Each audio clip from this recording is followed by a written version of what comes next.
Ooh. A lot of things to change, a lot of things to set up here. As always, give me 2 seconds to get things underway. I have messages that I would need to take care of later. Stream announcements. I'll quickly post the announcement of me being live and then we'll get into it. There we are.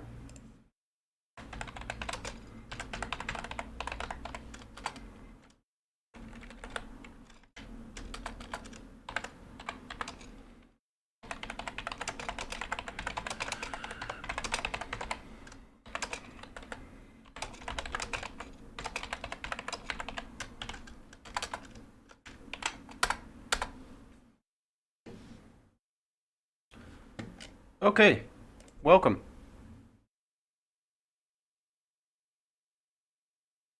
I think that's all there is. Hello everybody, welcome to the stream today. I'm going to be doing some general production here. I want to finish this track. It's already finished in terms of structure, but it's not really finished in terms of polish, if you know what I mean. Right, I need to...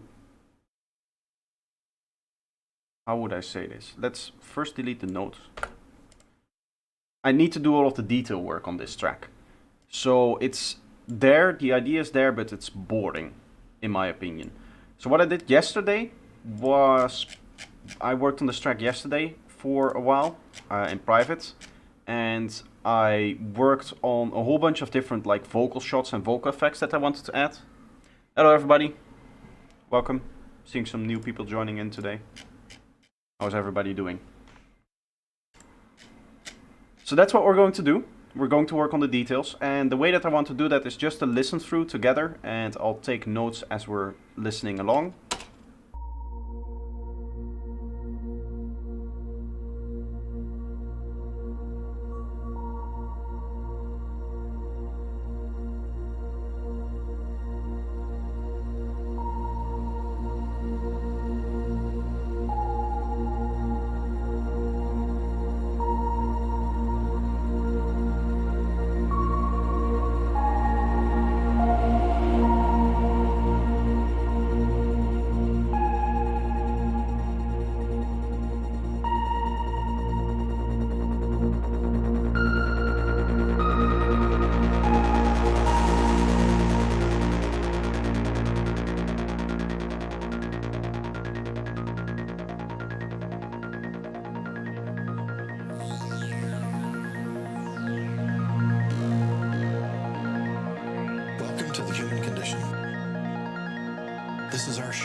How about now? Yes, okay, so I turned off the sidechain filter for the playback.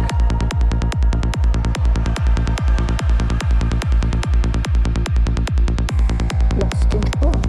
That's the human condition.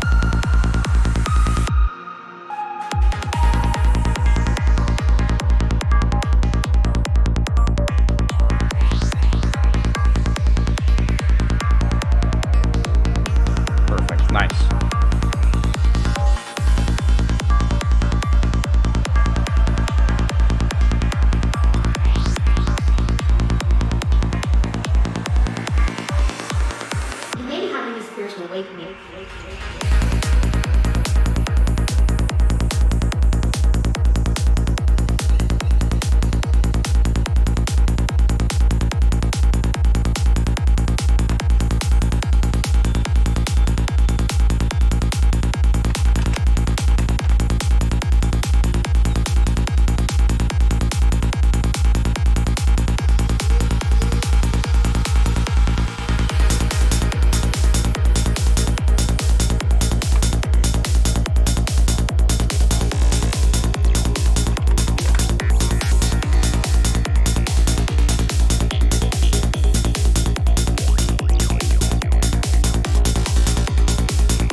psychedelic synths in there.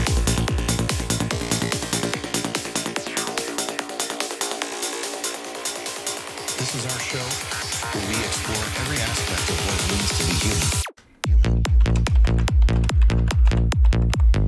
The problem was not the physical. The problem was like a spiritual crisis. A spiritual crisis.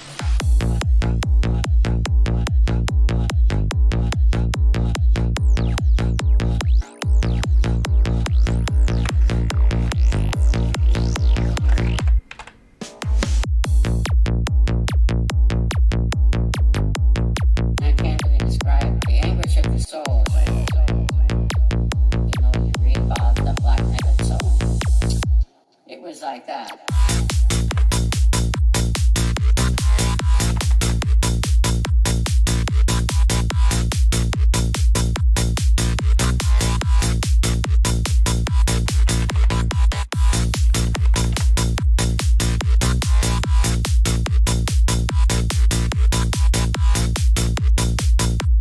Yeah, that's a nice bouncy part.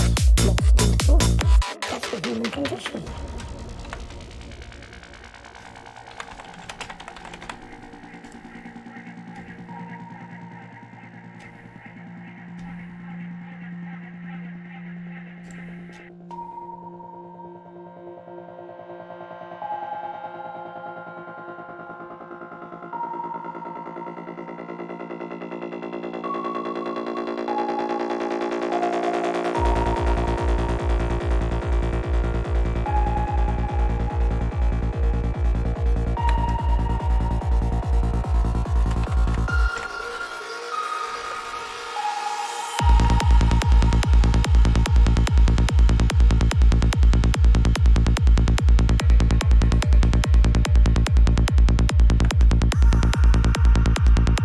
Lost in thought.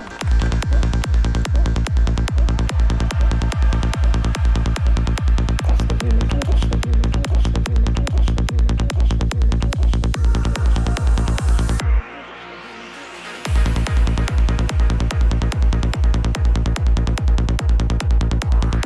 Here, same thing.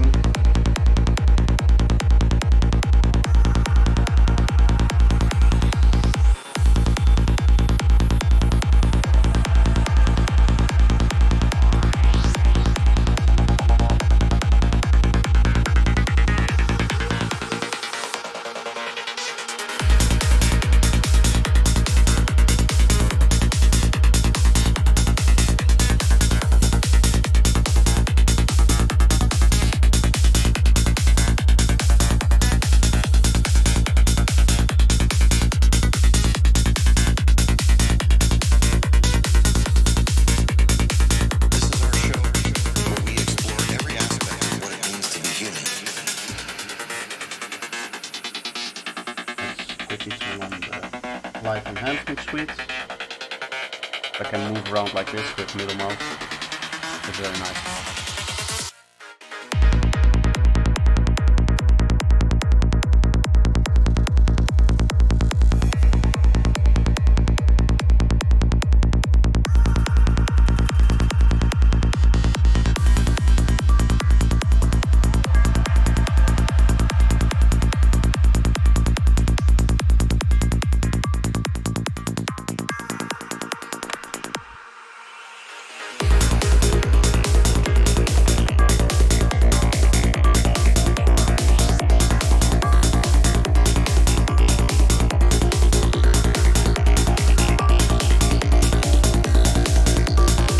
The mix is very terrible on this track.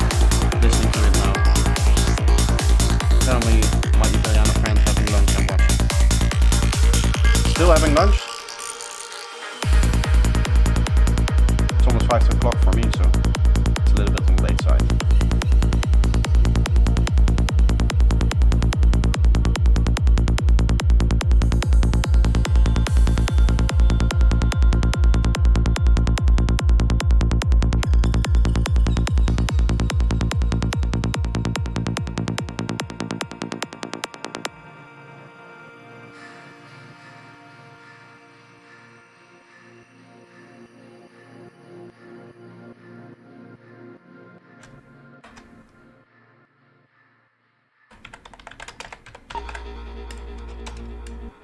Okay, so there's a bunch of things that I want to do. As you can see from the notes, there's a lot of one-shots that I want to make. So I think it would be a good idea to just make a couple of one-shot sounds starting off, and then we can place them within the track. So I'd like to have maybe just like a group first of one-shots, and then we can start to add the instruments for that. Let's try something cool in Faceplant for the first one. I think I'll make like 7, 8 different sounds. That should be good. I want to start off with doing some kind of like FM stuff. What I often do if I don't really have any idea of what I want to do is just set up some crazy FM patch like this. And I just look at like the shape of the curves, for example. So for example, that looks like a nice curve. We can add a little bit of this into the mix here. I don't know, we can have another analog in here, which is set to a triangle. Just going to slightly modulate this, changing all of those shapes, and I modulate this like that maybe.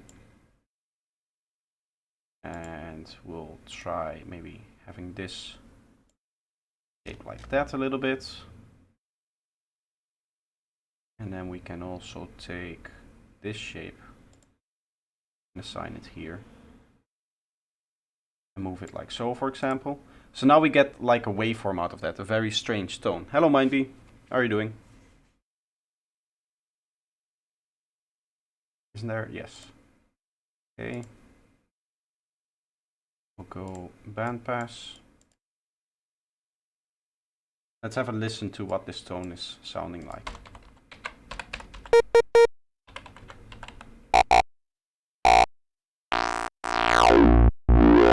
Obviously with the distortion, it's a bit much, but we get a very kind of strange sound out of that, and I like that.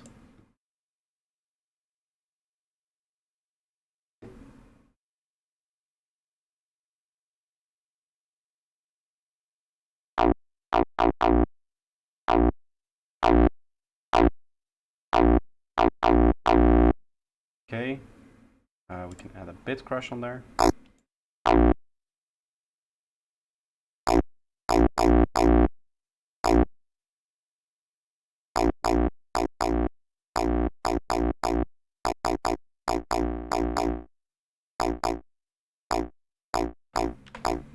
I'm fine, thank you, and you? I'm doing very well. Fairly creative mood right now. Okay, that's nice. I want a bit more attack from that.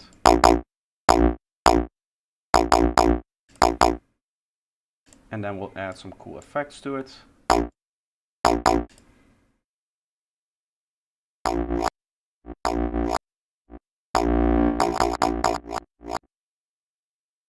Not really what I'm after.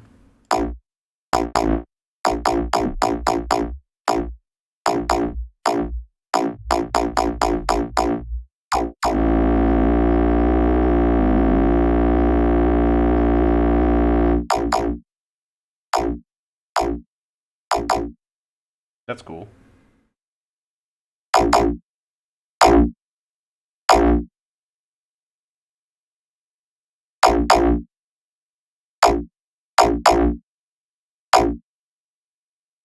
I like that. That would be a useful sound.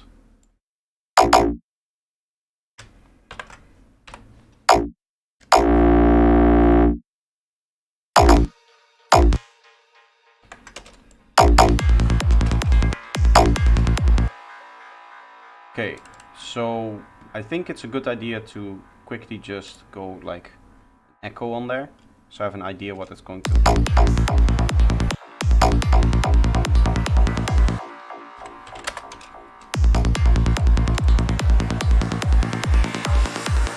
You may be having a spiritual awakening.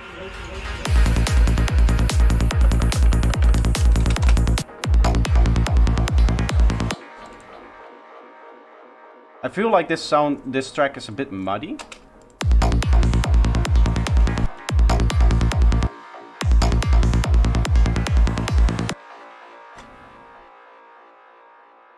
And it might have to do with like the vocal group here.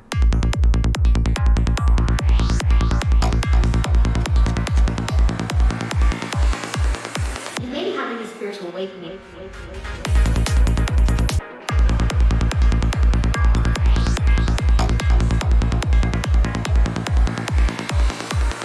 You may be having a spiritual awakening.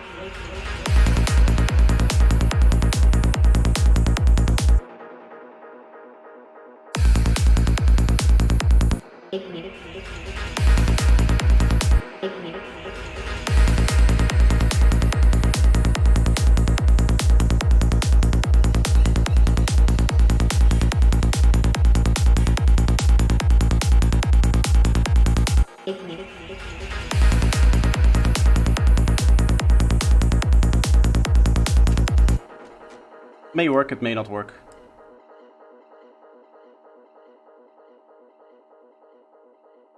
It's the last thing that I added yesterday in yesterday's session. So it's hard to tell if I'm not liking it because it's not good, or if I'm not liking it because I need to get used to it.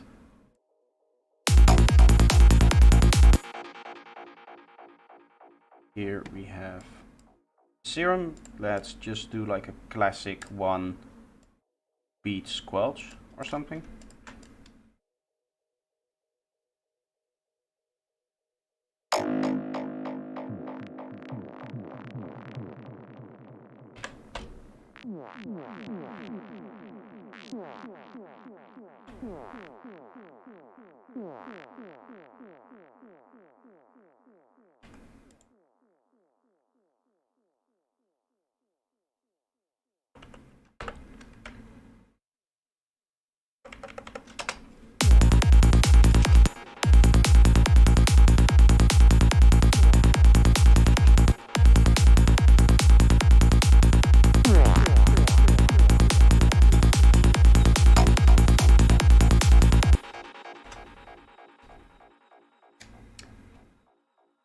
I think it's just the fact that I need to get used to it. It might also be the same idea with this track here, which sits here.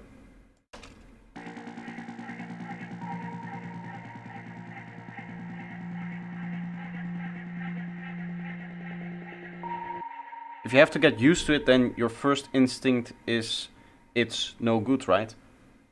No, because my first instinct is that it was good, because I added it yesterday when I thought this was nice.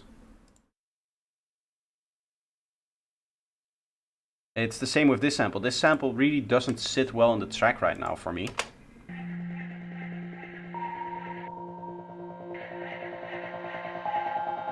But I did add it yesterday on first instinct.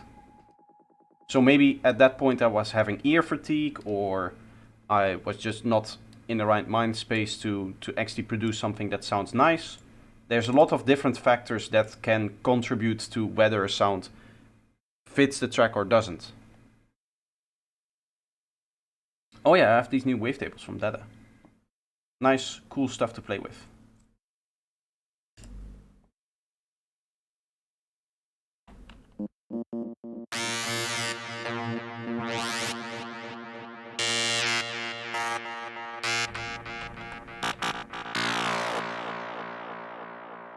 That might be nice, just as a sound.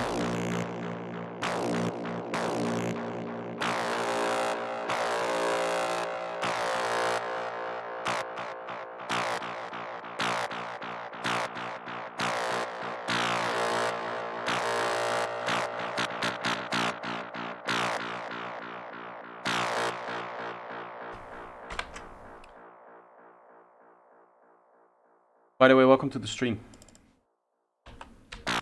I didn't say hello.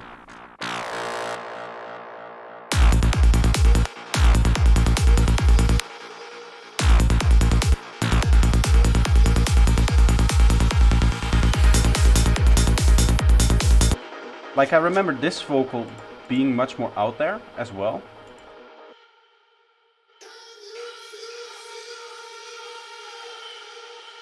Because this is a vocal that I really like. It's like this kind of almost scream effect, right?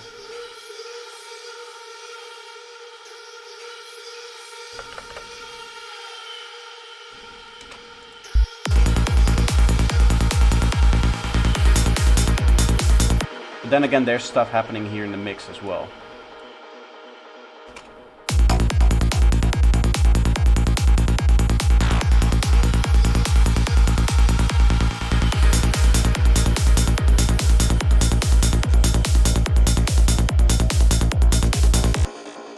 Maybe what we need to do for this vocal, by the way, is doing something like this.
Hello, Sai. Welcome.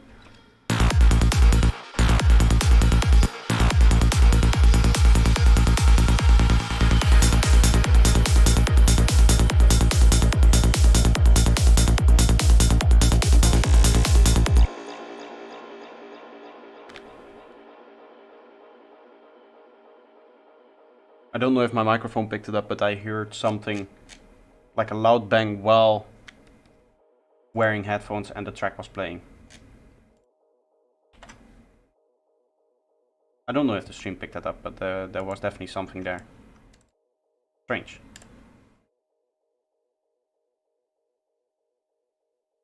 Let's just go for tone here.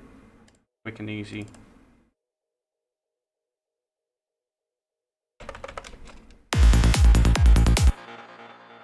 Okay, we add a stereo spread.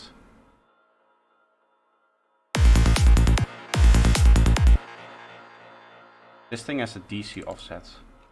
For the DC offsets, what I've been doing is using the kilohertz distortion, because that comes with a DC filter built in, and I can just set this to hard clip 0 drive, and as long as I stay under 0 dB, it's not actually doing any distortion, and so it's just doing DC filtering.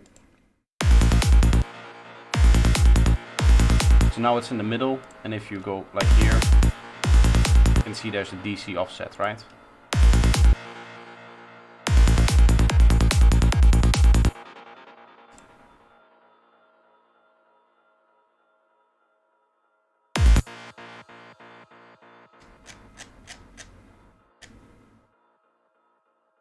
We have this vocal that's in here.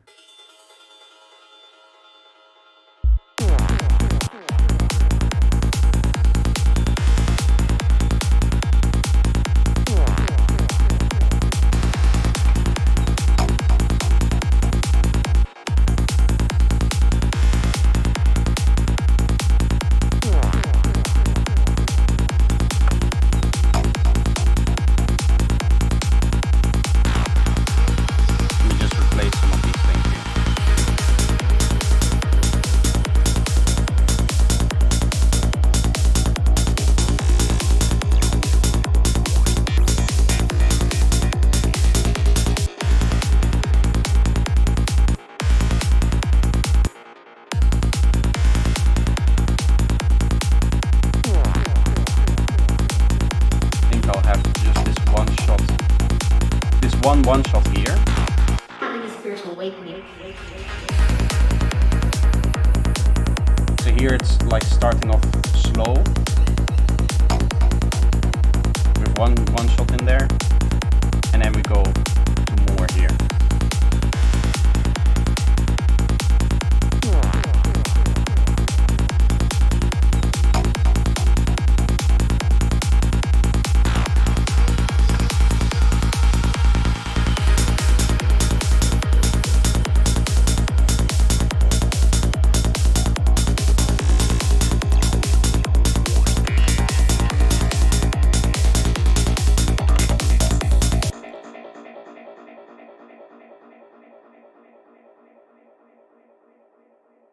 Just quickly going to create like a bandpass plug thing.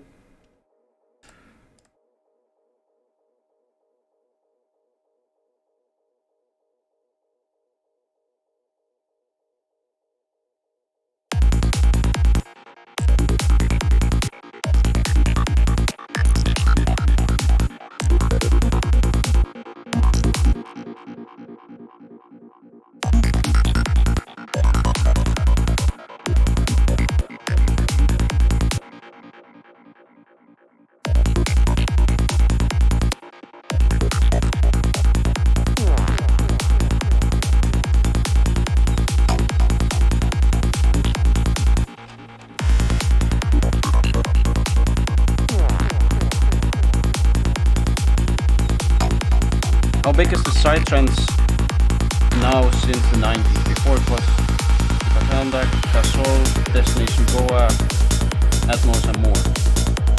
I don't know. I've been making psytrance for 2 years, 2.5 years. So I have no idea. I've not been in the industry long enough to know the history about psytrance.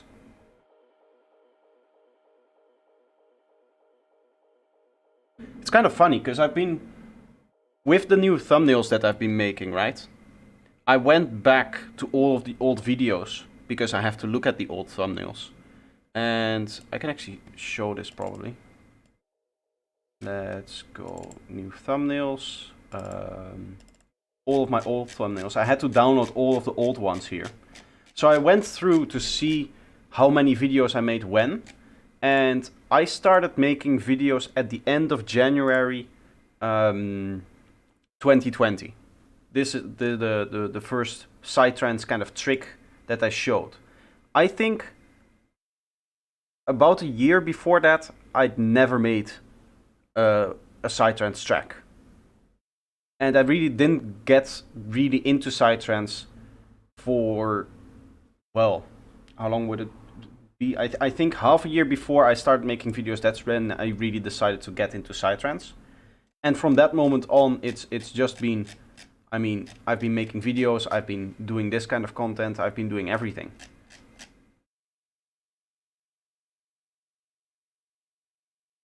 So really, I'm in, to actually answer your question, I'm in no position to answer the first question there. Because I don't know, I haven't been into psytrance long enough to know the history about psytrance.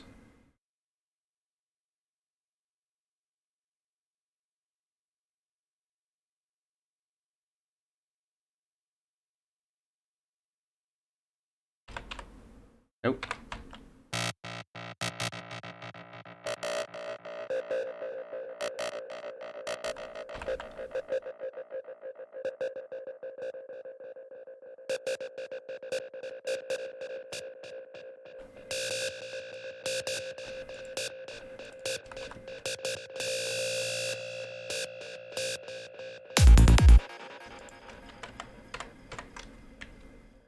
Can do something like this maybe here.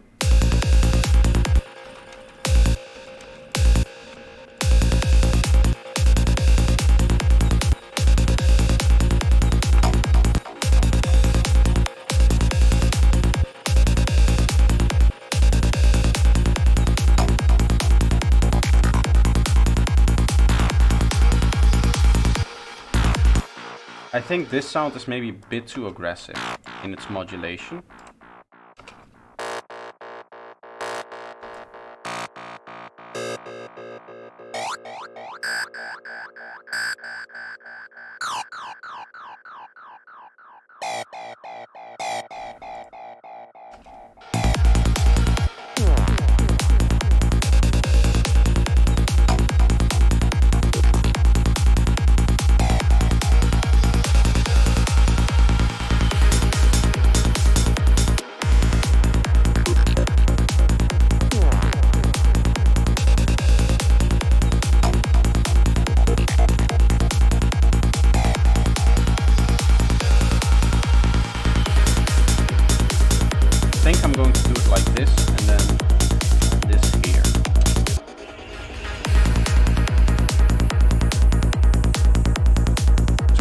starting off with very little one shots, and then towards the middle here it becomes more, and then towards the end it's obviously a lot more.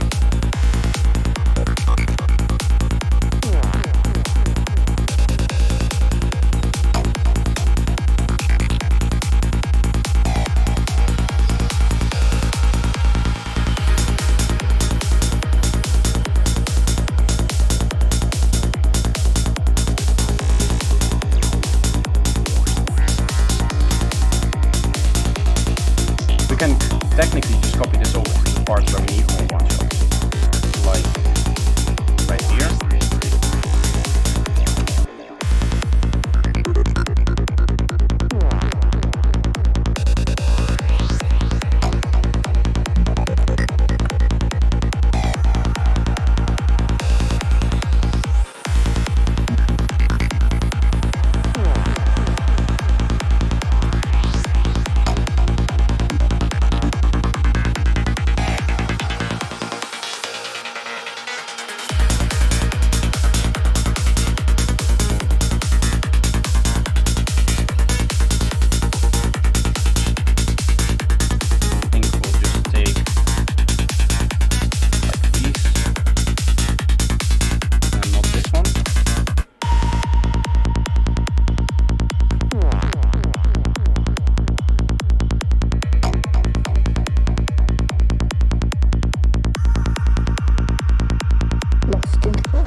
Just a few, right?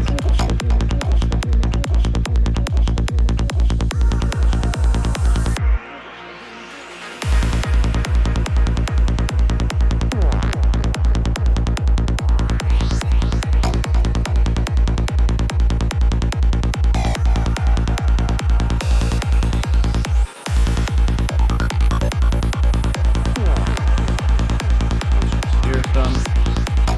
I made these the wrong color. I made everything the wrong color.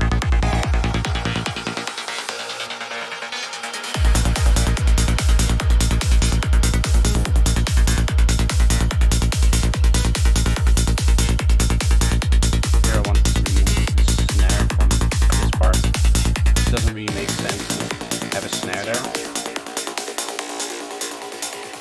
This is our show where we explore every aspect of what it means to be human. I want the laser problem here. was not the physical. The problem was the spiritual crisis. The spiritual crisis.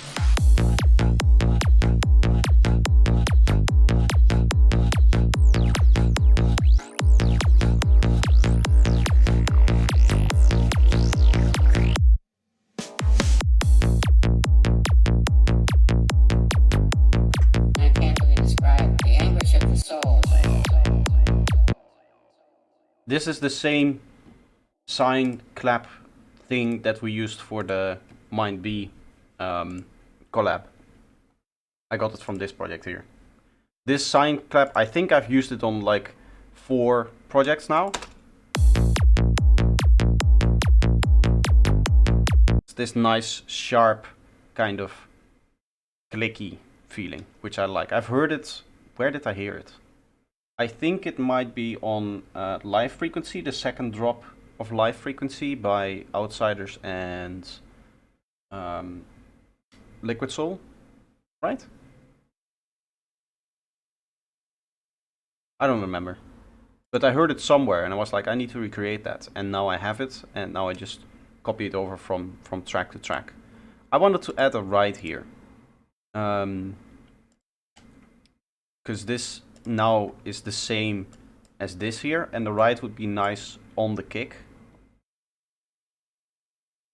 Cymbals. There should be some nice ones in here.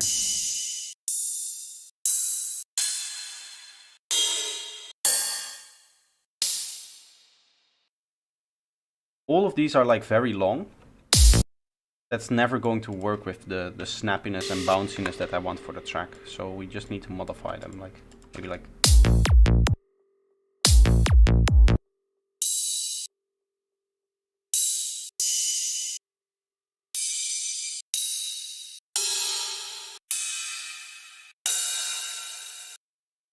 Look how long these are. These aren't good for EDM.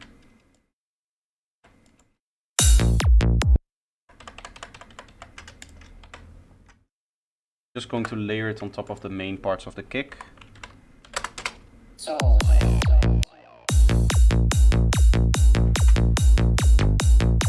can't really describe the anguish of the soul. You know, you read. Not really the sound I was looking for in that one. It's hard to tell until you actually loop it, if it's any good.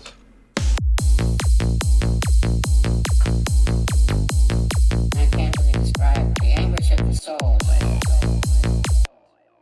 Again, this is too long. I think with a bit of EQing we can get this to work. I want them to be bright, right? Psytrance symbols tend to be brighter than others.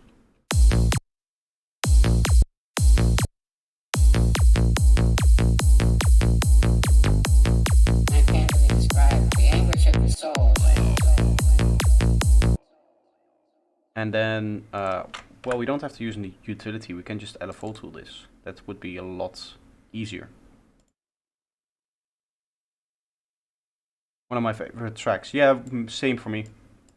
Been in my playlist for a few years now. Not a few years, 2 years maybe. I can't really describe the anguish of the soul. You know, you read about the black naked soul. It was like that.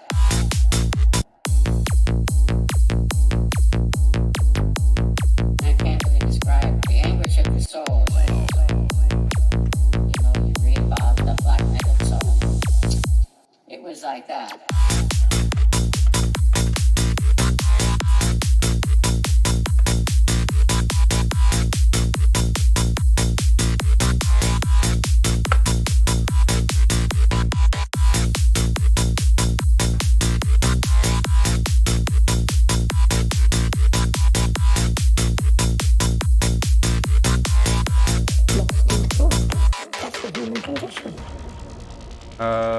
Do I have the frequency shifter in here?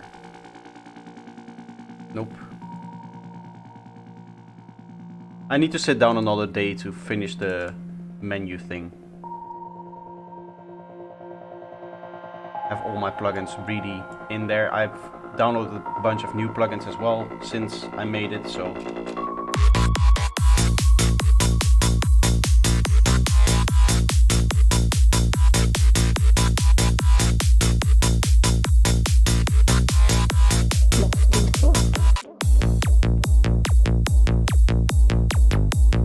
I can't really describe the anguish of the soul. You know, you read about the black naked soul. It was like that.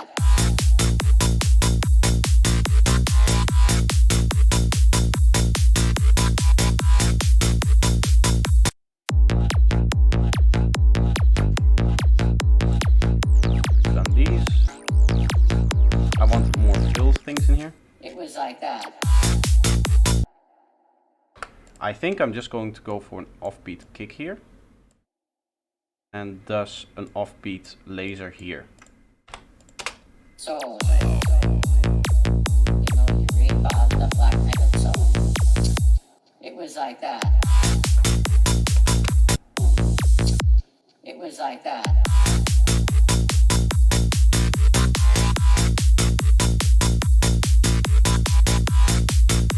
I think that's good.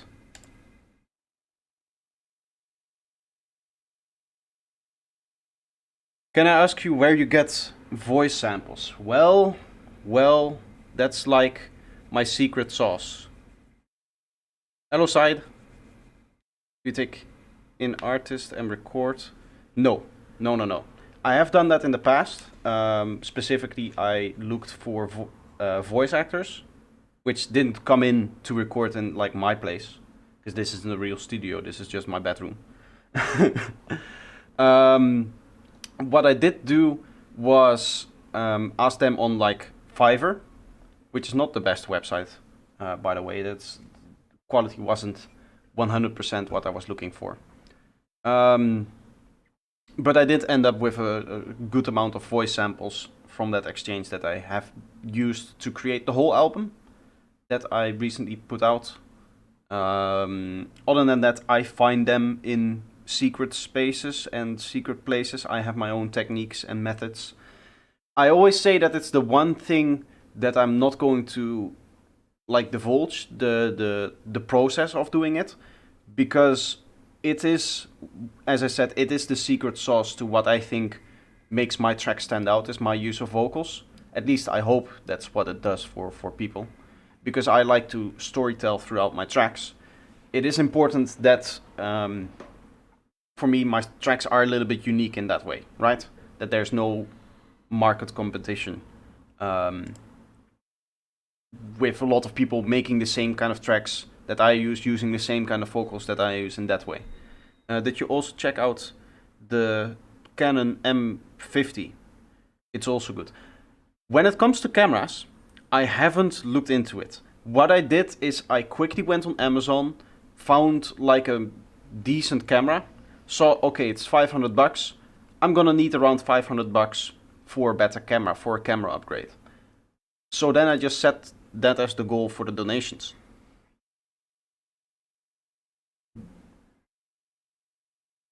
Which, by the way, now all donations should be counted towards the camera, because previously the YouTube side of things was not counted towards the camera.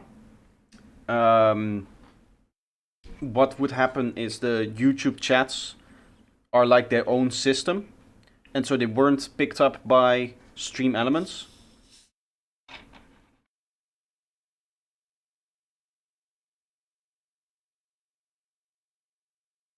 Typical bass processing. It's typical for me, maybe not for you, because it's the phasing trick. Or phasing trick, M freeform phase trick.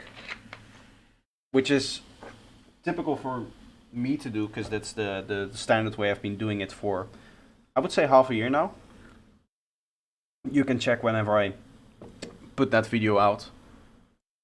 That's how long I've been doing it. I have the patch here, I think.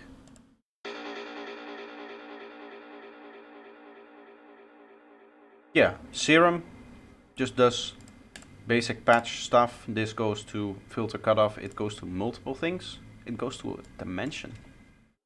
A dimension and a chorus. Oh, I know what's going on here. The timing for the chorus is fairly specific in that they're both very close to half the length of a cycle, I think. Maybe it's something like that. It does add a little bit of like stereo to it, right? The hyper, there's a little bit of hyper on there with the retrigger. That's fairly important, so it's like stable. Then we have the dimension and the mix here. What else is this modulating? Why is it 4 parameters?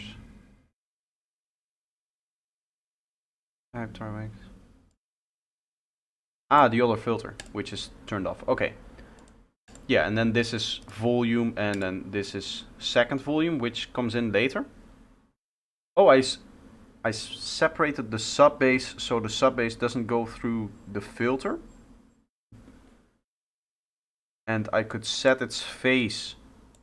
Ah, I can change the phase of the sub bass with respect to the other harmonics so that it goes into this nicely. Phase adjustment. Why is this now numbered? By the way, and no longer in degrees. It should be in degrees here. Either way, this is like negative 90 degrees to 90 degrees. This one is perfect.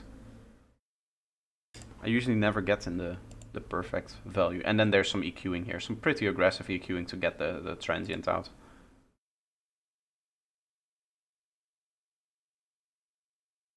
I saw Dash doing something similar with the sub-oscillator phase. When you listen Psytrance, do you also listen and like Twilight and Night Sky? There should be, if you go on my Discord, a playlist with all of the music I listened to, I think. Right? Didn't I make that?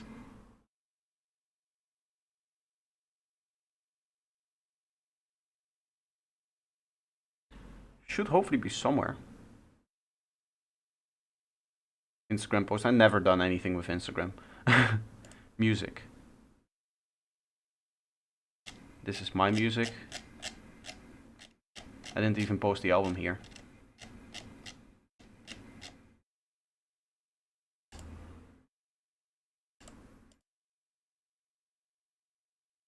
Oh, this is the album. Maybe it's somewhere in here somewhere.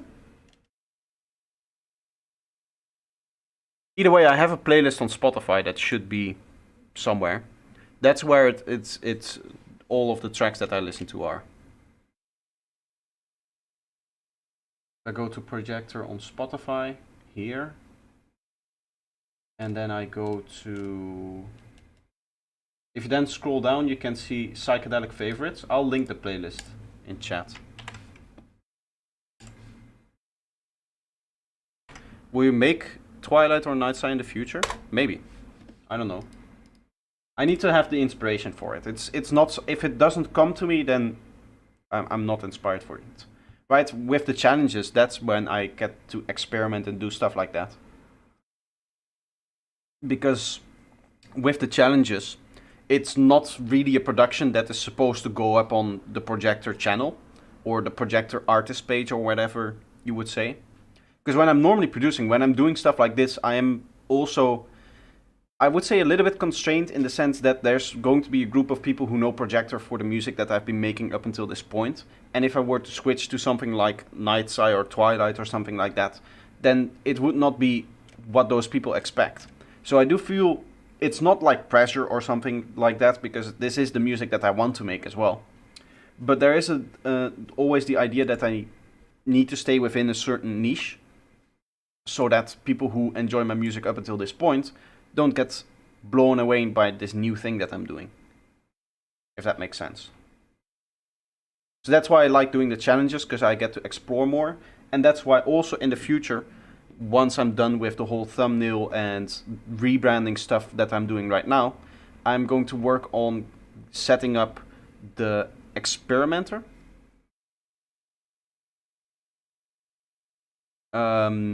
I saw your message in the chat. I'll reply to that in a little bit.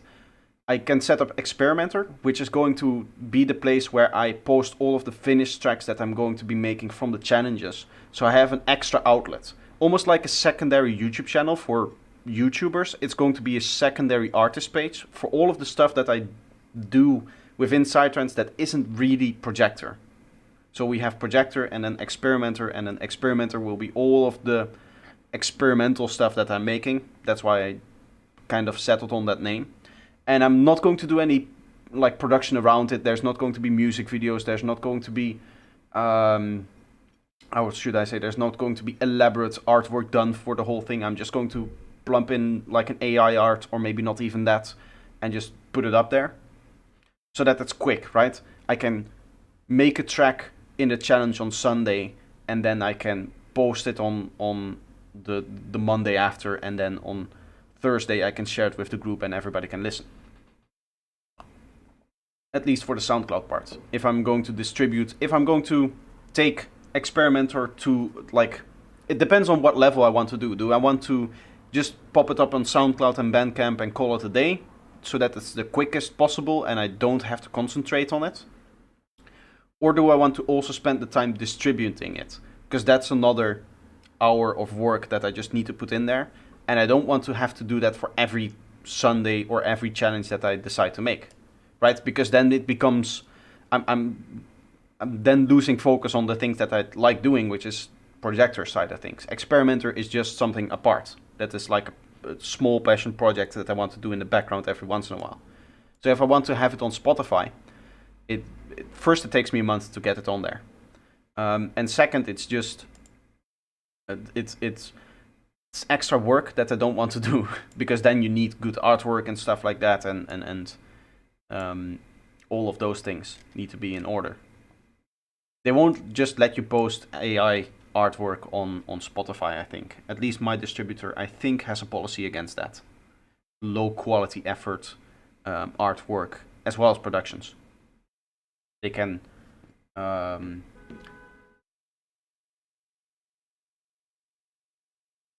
Sorry, I can't control that.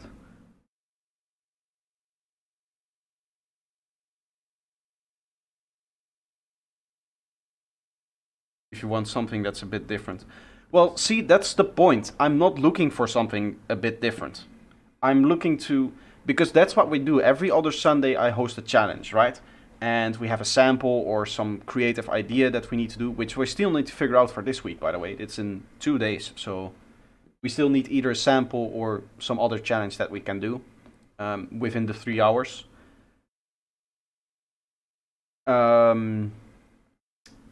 But from there, what happens is in the challenge I make a production, and that just kind of becomes a project that is left there, right, on my hard drive, and that's usually not really a kind of production that I enjoy. I do enjoy making them, but it's not the kind of production that I would finish and put up on projector. It's usually a bit different from the style that I do, and I just don't have the amount of details that I'd like to add into a track that's like projector quality. I would say. I mean, I tend to spend a little bit more time than 3 hours on a track, and for the challenges I have created finished tracks doing the challenges, right? So that's it. Experimenter is just going to be a place where I'm going to dump those challenge things, and it's not going to be about, oh, I want to sound like this artist, or I want to do this or that. It's just, okay, we have this challenge, I suddenly have to think about a production, and I have to make a production, so I just do whatever comes up in me at that point, at that moment, and then if it's good enough for Experimenter, if people want me to share it, I'll like finish the production, get a nice artwork for it, and then post it as soon as possible, so that there's a way for me to get those songs out there. So that's not, it's not like, it feels a little bit, those challenges, if I don't do anything with it, it's wasted potential, because there are some good tracks on it. It's just not something that is the kind of style and quality that I would like to present as projector. It's something slightly lower, and because it's made in 3 hours, and therefore I don't want it to be on the main channel. Syed, I will get back to your question. I know that I've been rambling on a little bit, but you can add voice chat to your Discord. I think it's a good idea. I've had voice chat for a year on my Discord. I removed it in January because nobody has ever entered the voice chat. For a year. So I had it for a year. I had 2 voice channels. I was like, well, it could be nice if a few people are producing and they're chatting on the Discord server. If they want to organize a voice chat, then they can just hop in right there and they can chat to each other, right? Nobody ever used it. So I decided last month to just remove it. Or maybe 2 months ago now. Because it wasn't being used. And it's just clogging up the server. I've been experimenting a lot with the Discord server. We have the forums now, the general forum, where you can post stuff like this. I've been using it to communicate about the thumbnails, the website updates. This is obviously the update for the forum itself. And then Mark made a post as well. What else did I do? I don't think I did much more. I added a memes channel.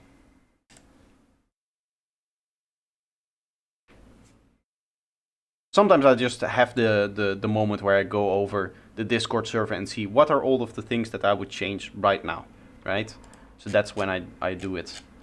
I think in the last kind of time where I took the time to really sit and look through my Discord server was also the time that I removed the voice chats, because it was just not working, or it was not being used. Anyway, let's get back into the production. I need a little bit more build up here.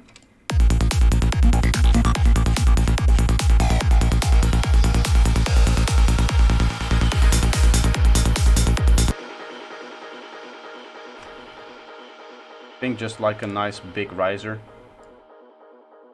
I might just be able to use this, to be honest. Don't even need a new audio track. It's in the wrong spot now, but that's okay.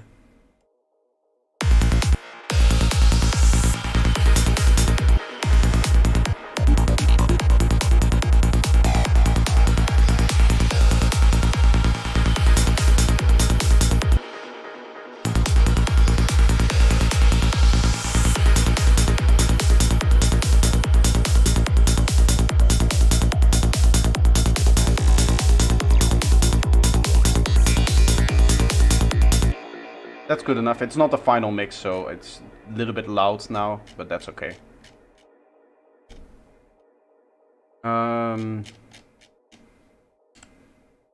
At some point this track just also needs to be finished, because this has been a track that has been in production for more than a year, I think. There are many versions of the track here. I had a full track at one point, and then I removed the kick and bass. I redid the middle part. Want to hear the first version here? This is the first kick and bass. It's going to be loud because this is mastered. Let me turn it down slightly. That's a terrible kick and bass.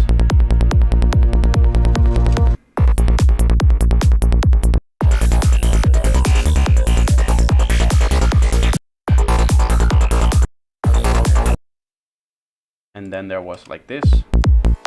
The problem. Very plasticky sounding kick and bass. The problem was not the physical problem. I immediately landed on those vocals, by the way. Here's my second attempt. Was this already?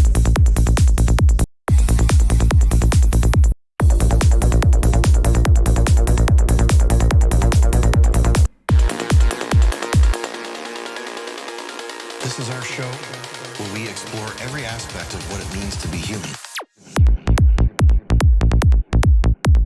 Here still I went with the bass groove before, but I decided to flip that on its head. We went through slightly new bass line here. Ah, this is the new version of that bass. The problem was not the physical. The problem was spiritual. Here's another new kick and bass version. This is now no longer mastered, so I can turn this up again.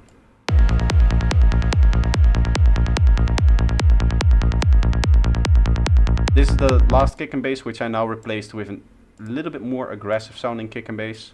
Obviously, with the new kicks that I've been making and the new bassline technique that I've been showing off with the big rack, right?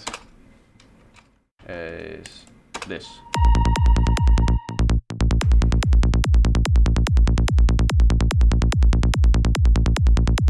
This track got full on energy.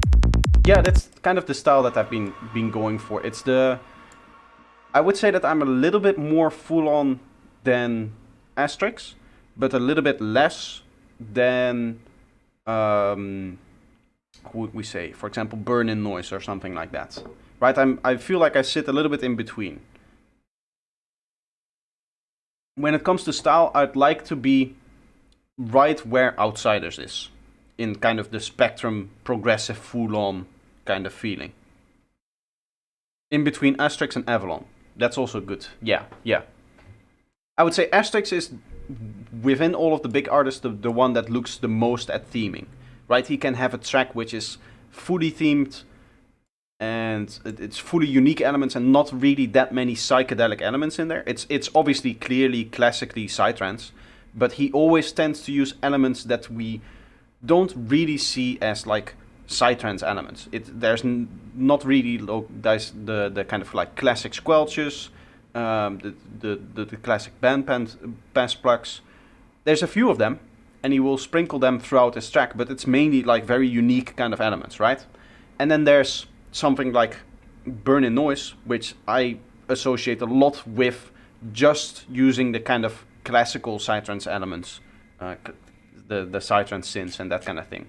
Even though it's probably very uniquely sound designed and stuff like that, I feel like he always tends towards the kind of traditional psytrance sounds, and I would like to be somewhere in between there.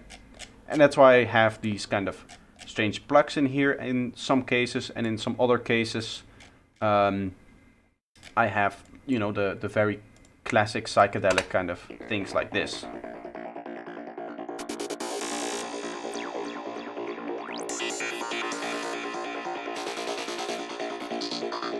This is just all classic psytrance synths.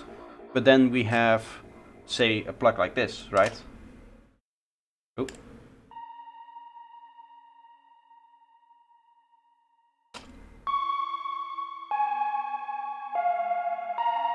This is not really psychedelic, but it does work within the track. And then there's obviously like that thing here.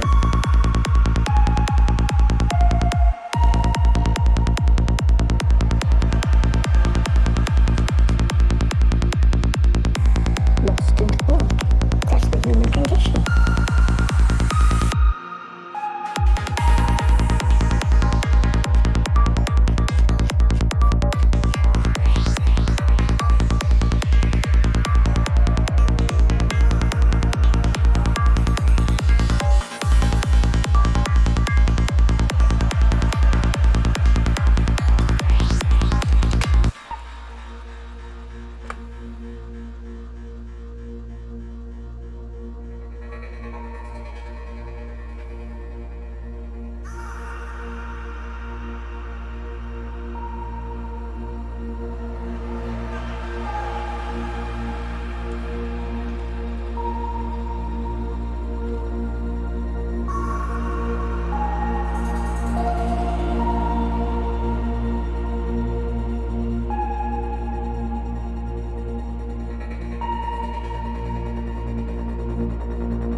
Let me quickly think where I want to place this.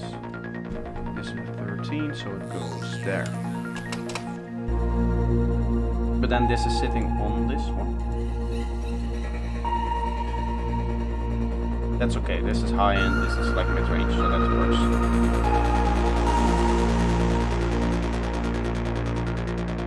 Okay, I want to delete these two tracks because I'm not going to use those. Always a good idea to organize the project a little bit. I see some more tracks that are like turned off. This is our show where we explore every aspect of what it means to be human. There's another one. If tracks have been turned off for that long, then obviously I'm not using them anymore if I don't even remember what they're doing. And I knew these tracks that I had here, I weren't going to use that, so that's okay.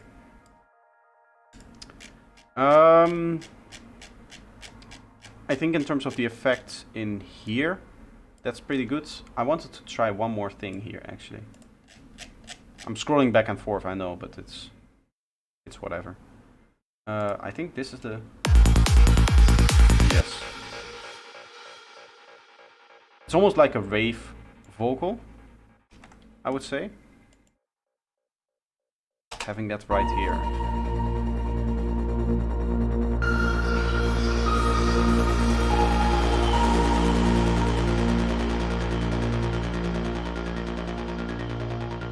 And let's just have it come in from all the way below.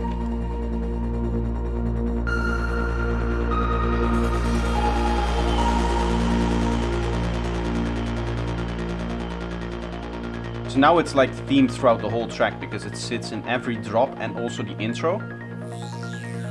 Hello Alex, how are you doing? So it sits kind of everywhere now in the track instead of just the drops. This is our show where we explore every aspect of what it means to be human.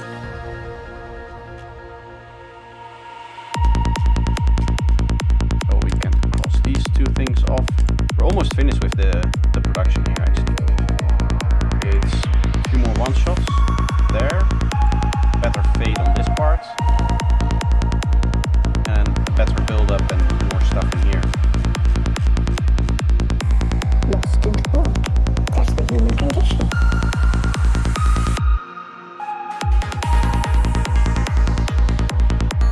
The one-shots need to be like here, and then minus this, I think. So go like that. Right? Yes, nailed it. Perfect. Thank you, Alex. Glad that you're enjoying the track. Okay, so this one is not going to work here.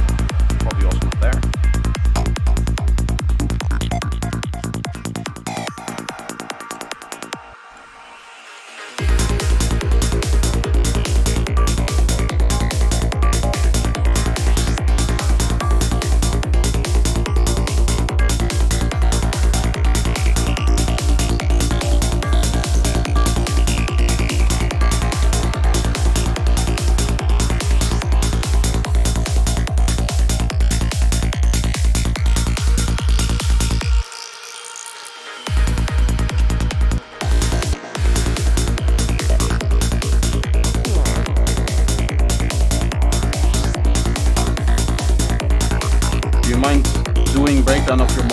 popular tracks.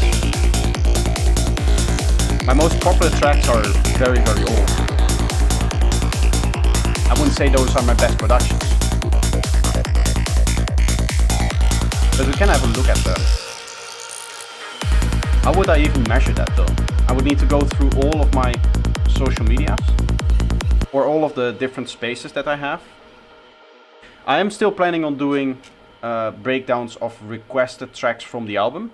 I know it's a little bit late because the album has been out since last year. But I'd like to do a breakdown of 1 or 2 or 3 of the productions, not all of them, because that would take too much time and that would be too many videos as well. But just breaking down like the production cycle of a few of those projects, because they were all very, very interesting projects. Unfortunately, I don't have like any older versions of it. I never save backups of projects, so I'm not able to show you the stuff that I deleted. Do I use my own presets? Well, is my kicks, all of the different kick drums that are in here. This is a product. The atmospheres, these are very good.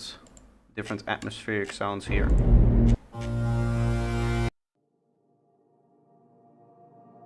Whole bunch of different sounds. Obviously I use the vocals for the album, so I no longer use that. I'm working on a new drum pack that I'm also using in here. And then finally what I wanted to show that I actually use for my products is the tones pack. Tones pack part 1 and part 2 here. These are just tones, so they're single cycle. And then you just flick through them for your sound design.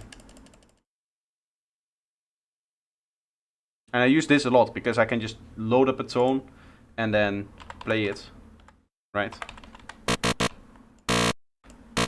Maybe a little bit of release, bit of distortion on it, for example, little 0 square like this. Get the dimension.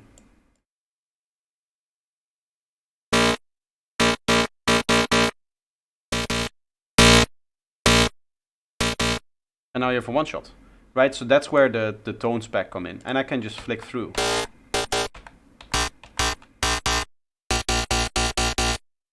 So that's one of the products I use. I don't really use my samples anymore. I do still have them, right? So this is the pack number 2, and then I have the pack number 1 where I have it all in different things here. I think, right? Or I also have this version where everything is in the same folder. I don't know, I don't really use them anymore, the presets. Best key for Psy. Well, there's a lot of, it depends.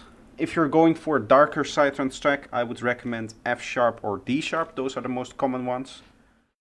If you're going for something bright, like I usually do, it's either G sharp or A sharp for me. But it doesn't really matter. As long as you stay between like D and A sharp, I would say you're gonna be good, right? Because that's like the golden spot of where the sub needs to be.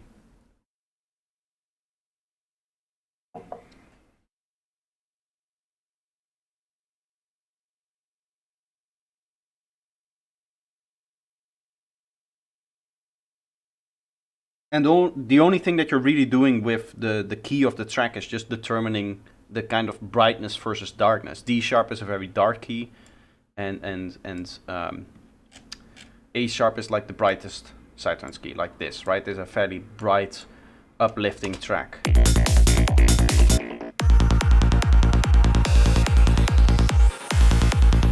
Can let you listen to what D sharp sounds like. Nice thing about this bass patch, I can just move it. Here you get a very dark sound.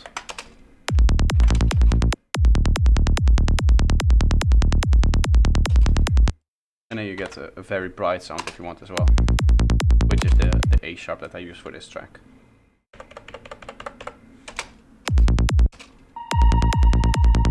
We explore every aspect of what it means. I need my length thing in here. It's such an old production, it doesn't even have the length here. For those that don't know, length bar, you just plop in a MIDI track that is as long as the track itself, which is actually here. I shouldn't be looking at my reference. It's live frequency, the track we talked about before. That's my reference for this production as well. Yeah, but you can just Control L that then, and then it goes around your whole track. I really like F, G sharp, and A. It's, yeah, for me, I've been tending to A sharp and G sharp, and for me as a producer, once I settle on a few keys that I like, it's really hard to get out of using those keys. Like for me, and a bass line in F sharp just sounds strange, because I'm used to either G sharp for the little bit of a darker track that I'm going for, or A sharp for kind of like the brighter track that I'm going for. And I've made so many songs in those two keys that anything else just sounds odd to me, right? I think I have a few that are like an A or just normal G, but it's 9 times out of 10 I'm either in G sharp or in A sharp. But every producer is going to have their own track. There's no standard or best like key for psytrance in general. It depends on your production style. It depends on the kind of storytelling that you want to do. It depends on the kind of feeling that you want to evoke in the listener. Depends on a lot of things. This one should probably be here.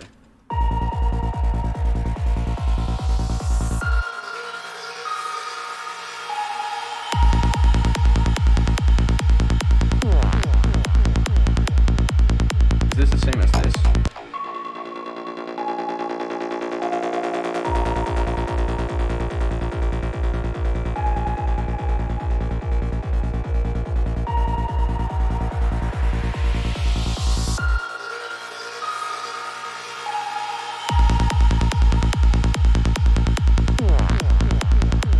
Those do look oddly similar.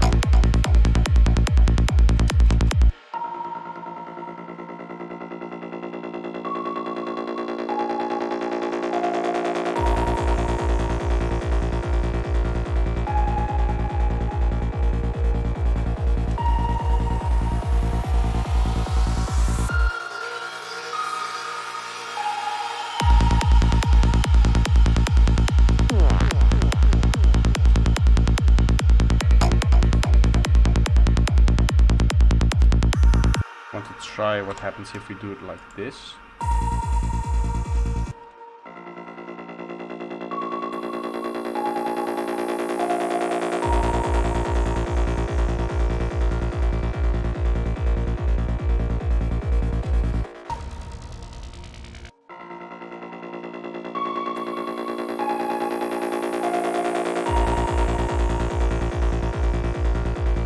And then I'll copy over the same sound effects from the intro.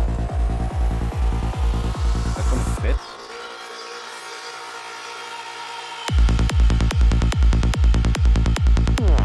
I don't know if that will fit, but I just need like the lower bits, this stuff here, or right there.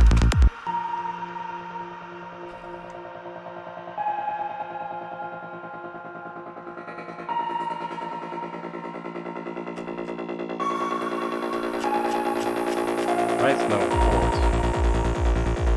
Here. I don't want any other effect sounds on that.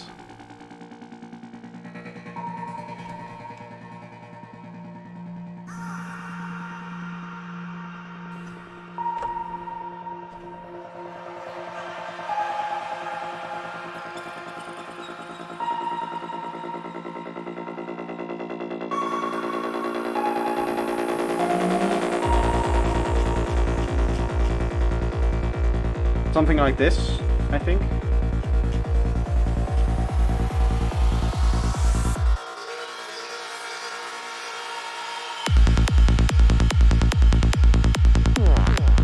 Which means that we're almost done with this production.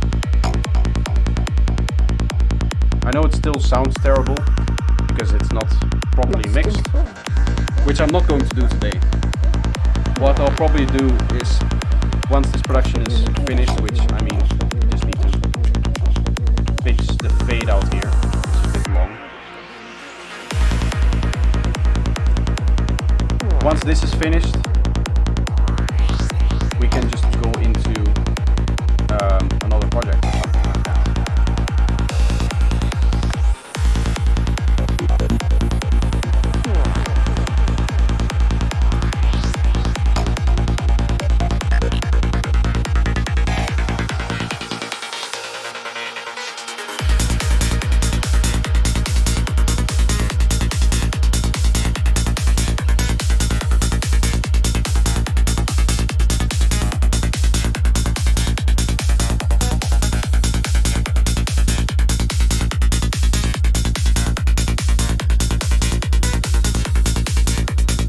This is our show where we explore every aspect of what it means to be human.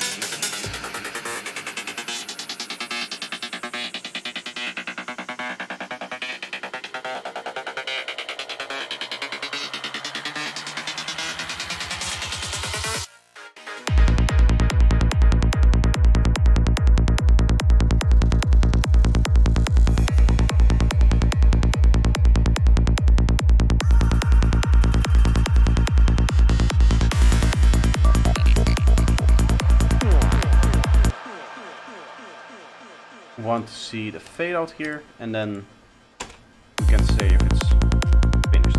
Well, I say if it's finished, but I usually leave it for another couple of days in its final state, and then I listen one more time. And I usually spot a few things then as well.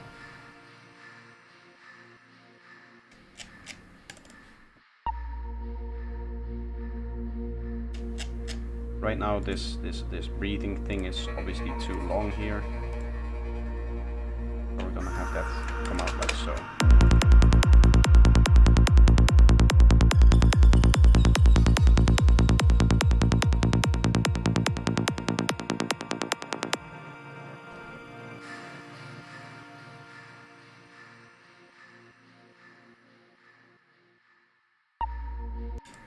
Yeah, so that's a better fading out. Okay, so then technically on the notes that we made before, on the listen through before, the track is finished.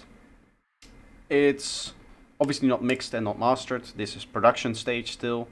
What I'll usually do, as I said, is I'll leave it be for a couple of days, maybe a week or something like that, so I can really forget the track, and then I can have one final listen.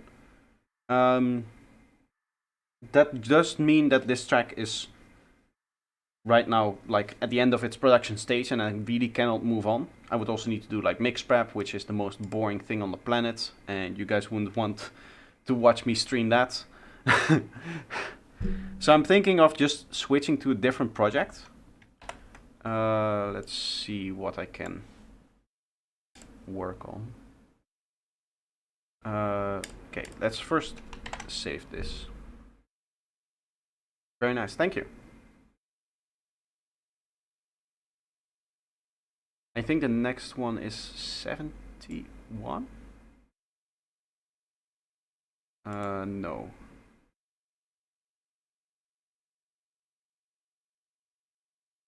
What's the other project again? Oh, now I need to think. 58 is not from the album. We can work on this. We have KB. What's 2 seconds? I need to quickly check something.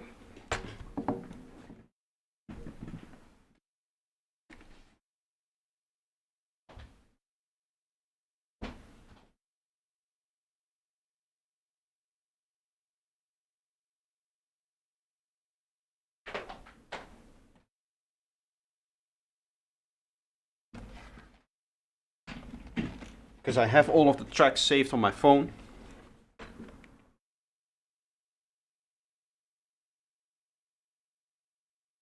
It's 61. Aha. That's the annoying part of numbering. It's also not in the list, so I would have missed it anyway. But yeah, that's the annoying part of numbering your tracks like this. It's you never know what the actual project is. It's easy to give it a name when you want to quickly save it, but it's hard to remember which project you actually, need to work on. So, I needed to double click this one already. Do I have an external hard disk? I have 2 external hard disks. One is for all of the stuff that I would need to travel with if I were to ever travel. So it's all of my production stuff that's on here, all of the productions, all of my samples are on there as well. All of the recent YouTube stuff is on there. And then I have like long-term backup stuff as well. Sound design versus preset. Why not both?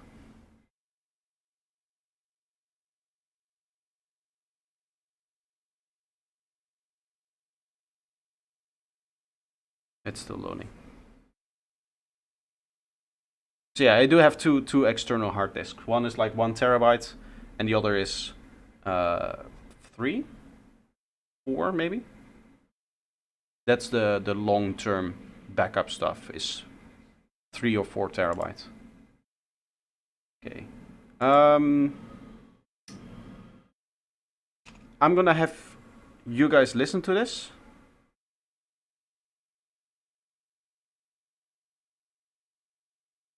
Hey, wait. Why does not... Have I been missing out on chat because mine is set to top chat and not all messages? Because I just saw my Logify's message in my OBS, but not in my chat that's like right next to it.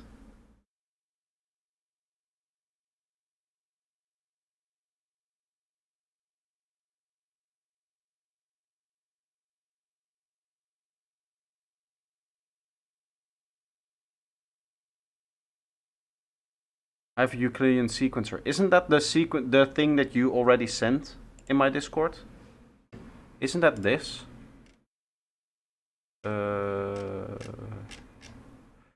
This? No. That's a random sequencer. Oh, well then post it just here and then people will find it.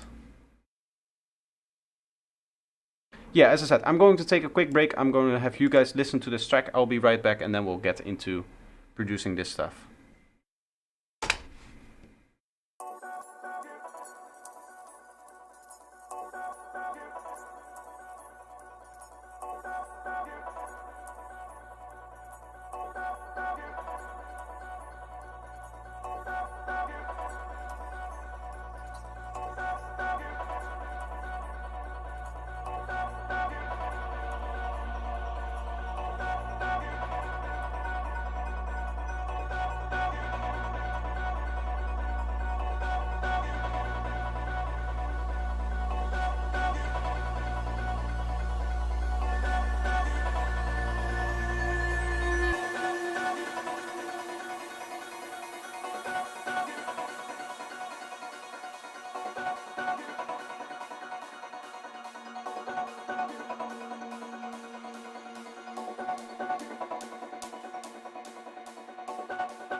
has really captured our imagination.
Experts have been wrong on the feasibility of air travel, space travel, even time travel.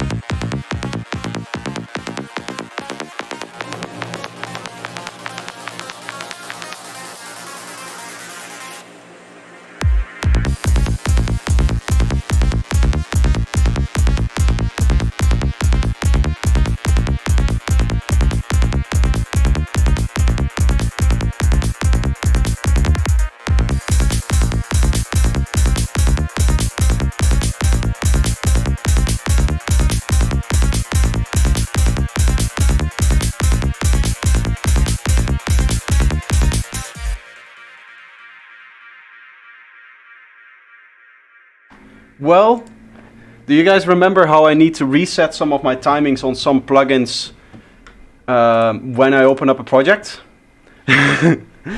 Because I for certainly didn't remember that. Yeah, the kick and bass is sounding hella wacky on this one because I forgot to reset the timings on there. Let me just quickly fix that. I need a better system for this. Unfortunately, Melda is too advanced for Ableton. It's not the other way around. It's an Ableton problem. So yeah, the whole thing that you heard, it's not supposed to sound like that. I mean, I'm going to produce this anyway, so you guys will have a different idea of what it's actually supposed to sound like. But we'll just. Hey, it's still not. Is there more? Ah, there's one more. There it is. Now it's there. Are you trying to get me into the sideboard like the comment I did in Discord? Kinda, yeah. It's the same idea. That's why I asked initially if it was the same problem. If he uses the same technique that I'm using, which is linear phase plugins in Ableton. They add latency, right? It says down there it's 17,152 samples of latency. You will notice that, as we just told. So time travel has really captured our imagination. Now it's sounding normal.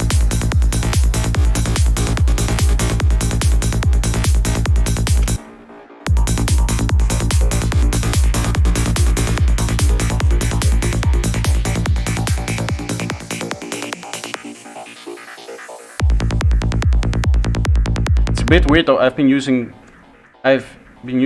latency inducing plugins and that never happened to me. Only visually, for example, in the oscilloscope. So yeah, the reason why this happens. Hello, is this delay? Now it's going, hopefully. The reason why this happens is, as I said, Melda plugins are too intelligent. What they do is they provide you two ways of sample reporting.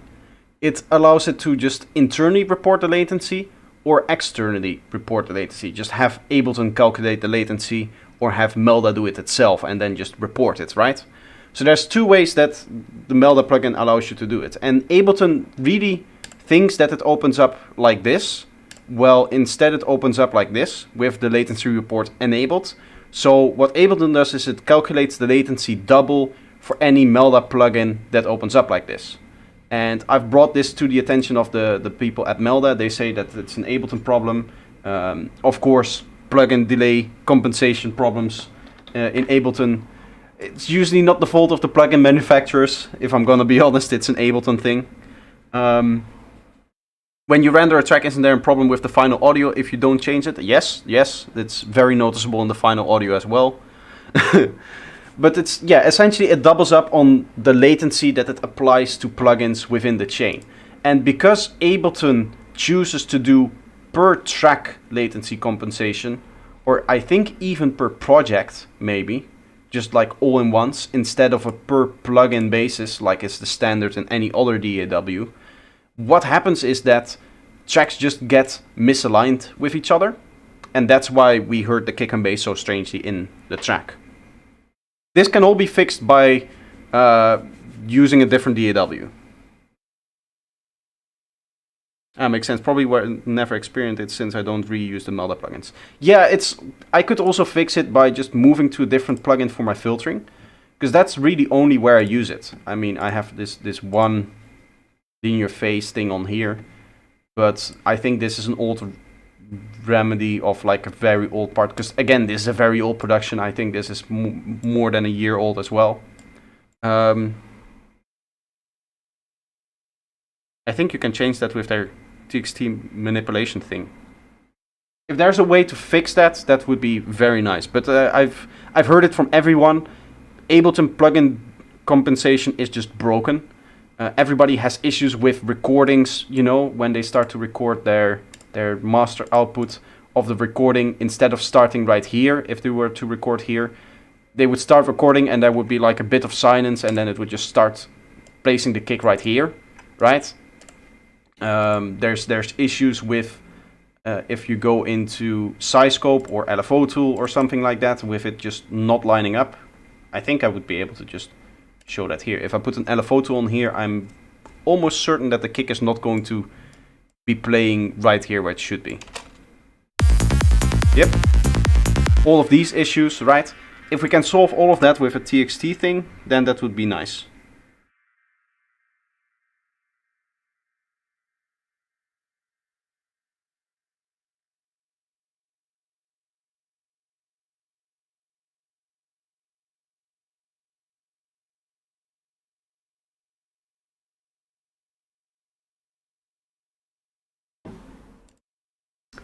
Ableton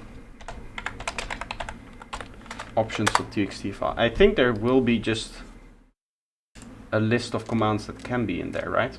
Because they just should be able to just change it. Stable graphics hardware acceleration, no. Plugins auto-populate threshold, no.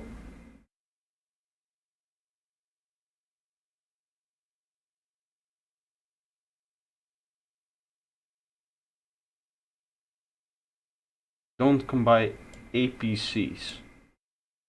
The hell is an APC?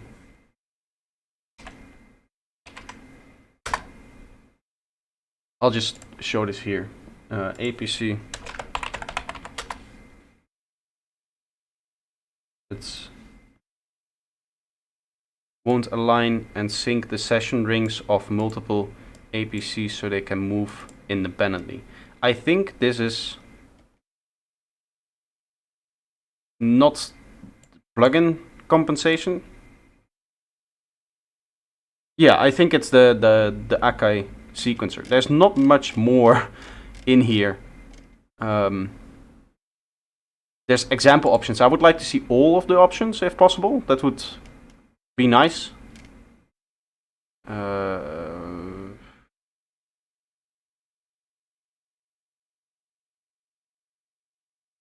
Example, how to create, adding options to the text file. There. Oh, that's just the same article. Is there a list of all of them? Yeah, there's a lot more, right?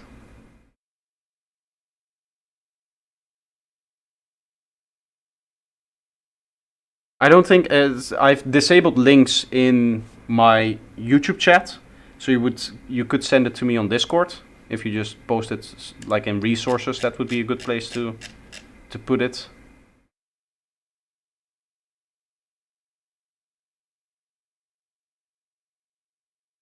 We can have a look, because if this is fixable, then I want it fixed immediately.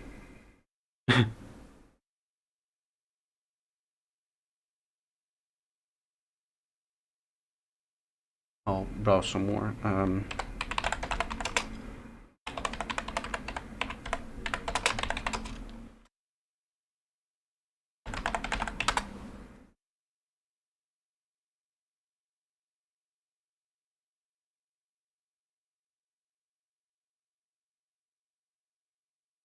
Talk about options.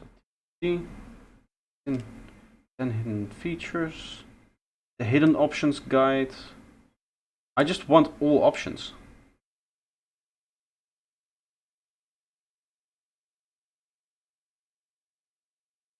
They, when looking up, force Ableton to run at lower frame rate. Go with us. There's so many tweaks that you can apply to Ableton. I'll put this here again. All you do is create the blah blah. Yes.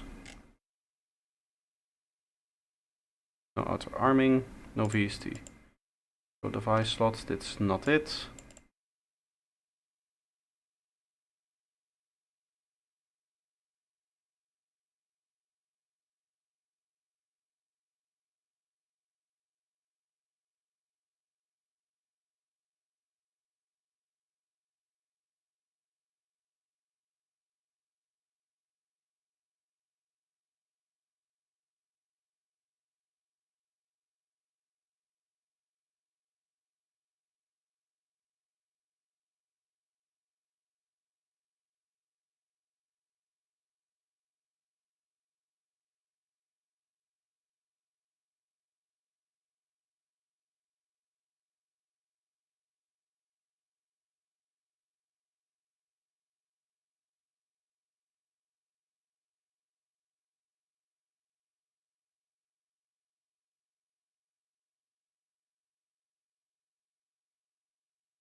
I'm not authorized to see a page, apparently. Maybe it's like deleted already. From the post, it looks like they don't really want to use options anymore. David, I hope I'm pronouncing that right. David Fernandez, how are you doing? Welcome. We're just trying to see if we can fix Ableton. 10 hidden features in Ableton Live with options.txt. Just 2 YouTube videos. That's not going to help. All options. How to expand? Full list of option.txt commands. I mean, yeah.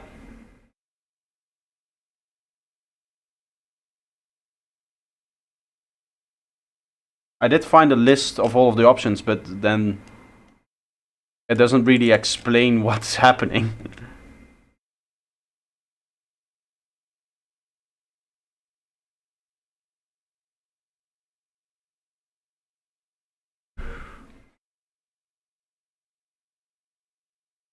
Let's see if we can find like delay. Trumpet delay, no. Plugin performance.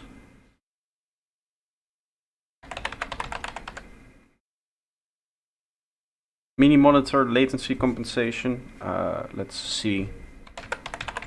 Latency.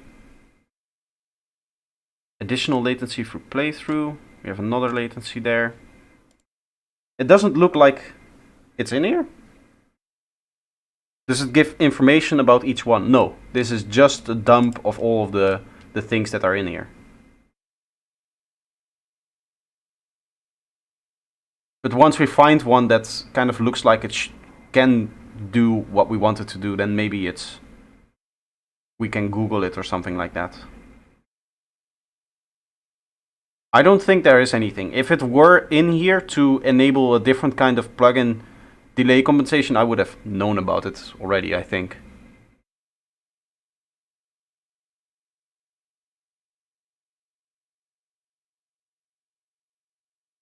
ChatGPT just gave me all the options you can write.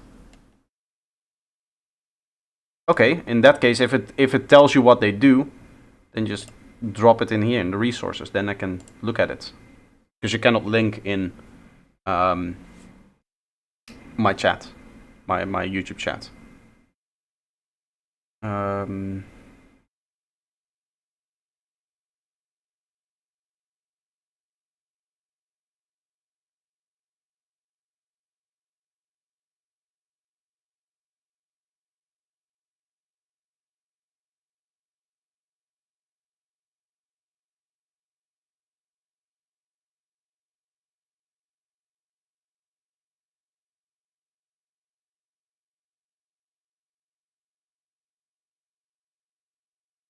Newer informations. This is not there. That's not it.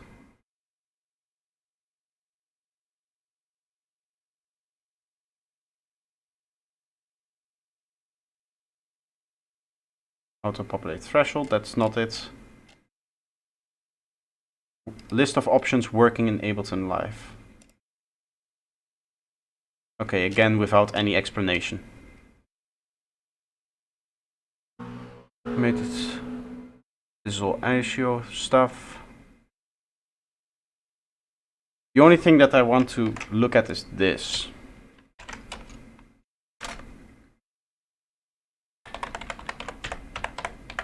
If there's any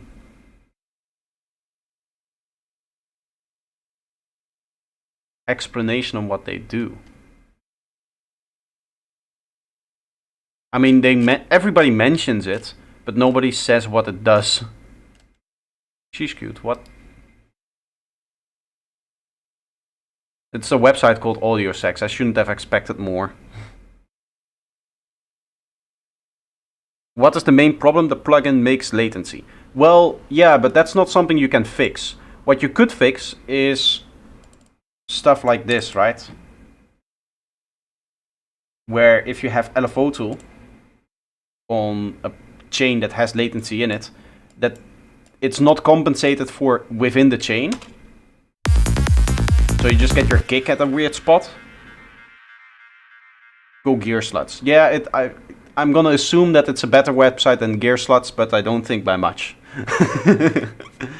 Yeah, so if I wanted to put LFO tool on my kick, because of the latency that is introduced by this stuff here and this plugin here, it's going to be off spot. So that's the problem. I'll post a link with what ChatGPT generated. Okay.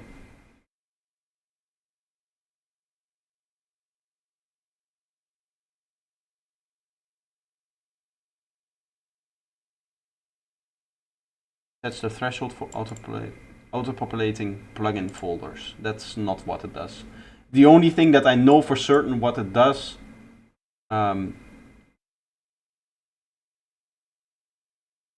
says something different.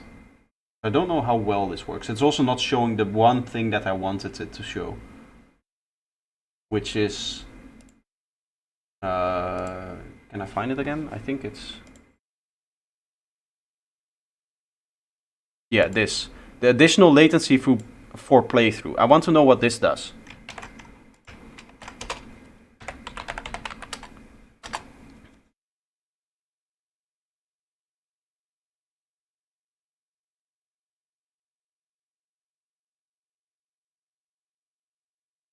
The Ableton form.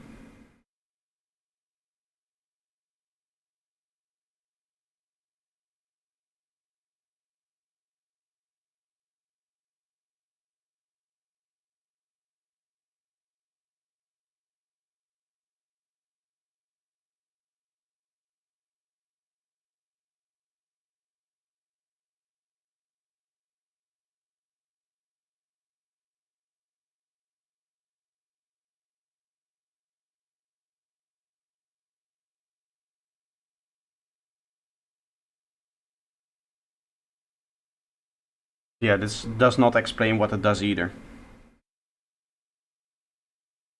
I mean, I don't want to experiment right now because then I need to like open, close, and it's not. It's because the annoying thing, the thing I really want to fix, and I can fix this by just using a different filter, is I need to go in here, undo and redo sample reporting every time I open it up. Right? That was the problem we had before with the break and everything sounding strange. So that's what I really need to do. I just need to update my filtering rack, really, and then stop using any linear phase filters anywhere else. And then for me personally, it's not really a problem. When am I going to LFO tool my kick? Not in the production process, in the mixing maybe, but not here. And even in the mixing, then that would remove all of the like fills that I have. So that's not really what I'm looking for. I just need to find a different filtering.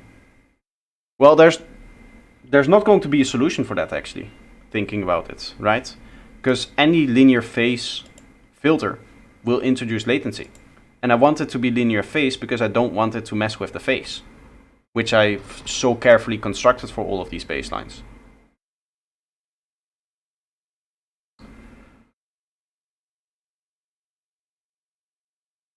But maybe other linear phase filtering plugins don't have the issue of having to go in here. Yeah, that could work. If I find a different plugin, then that maybe could work. Either way, let's just get into production, actually, because that's what I wanted to do. Let's have a listen. Yeah, we can do some like fill work and stuff like that here, maybe. Let's start with that. Just going up the notes.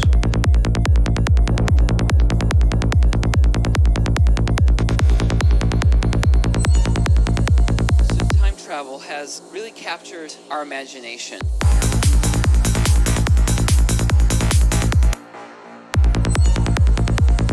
Time travel has really captured our imagination.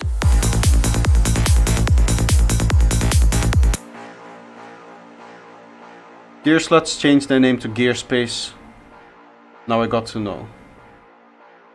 Yeah, they when the whole Me Too thing happened, they changed their name, but not their culture, which is kind of really the important thing about what was wrong with the website, because it was a toxic place already. I mean, the name didn't help, but it was just like, from what I understand, I never went on that website, so it's not like I'm familiar with the website, but I've heard a lot of stories about it just being a terrible website. Do I have a MIDI track showing me the key here? A sharp still.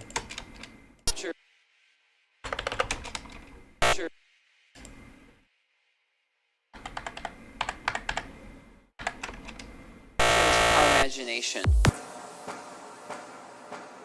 That's something we can work with.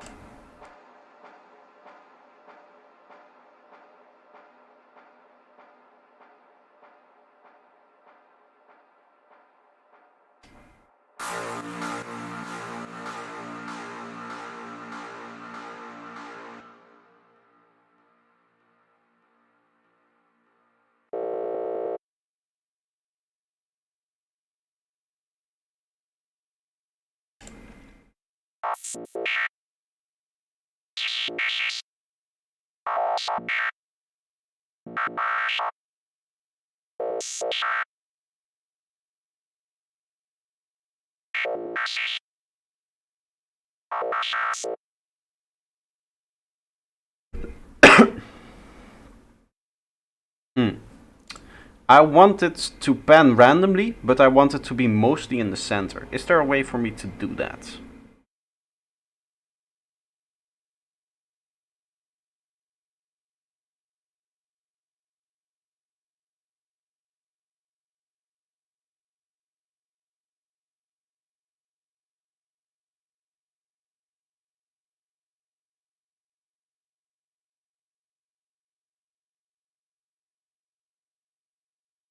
Yeah, I'm not saying that that it's not helpful if you just look for one post, what I'm saying is that the people who were on Gearspace as like regulars were like toxic. And again, this is not something that I experienced firsthand. This is just something that I heard. So this is like a rumor. Don't take my rumors too seriously, because I'm just spreading rumors. But this is what I heard about the website, that it was really living up to the kind of toxic name that it had. And they changed the name at some point, but the culture never changed. That's what I've heard.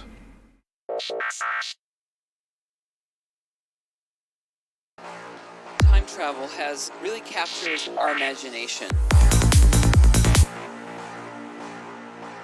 Captures our imagination. I think I might want to do a little bit of like a kick roll here, maybe? Captures our imagination. We can do a kick roll.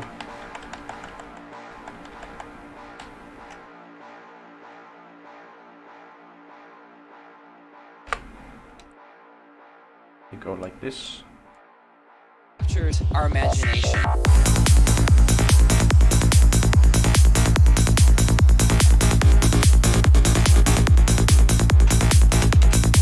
Captures our imagination.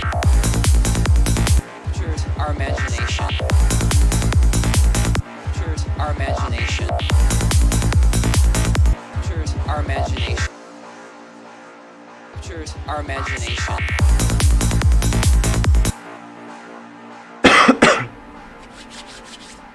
Okay, I'm going to add like a crash in here as well. Time travel has really captured our imagination.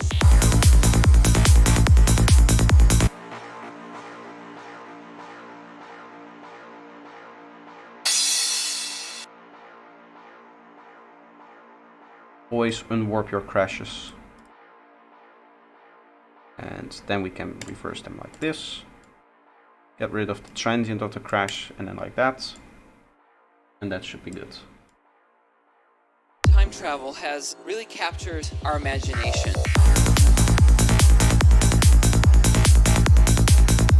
Time travel has really captured our imagination.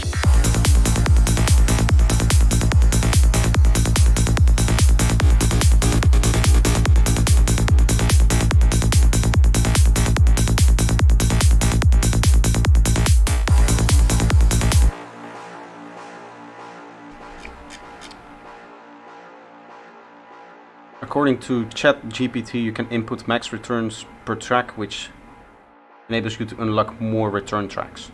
Is there a maximum? I don't know, because I never use return tracks.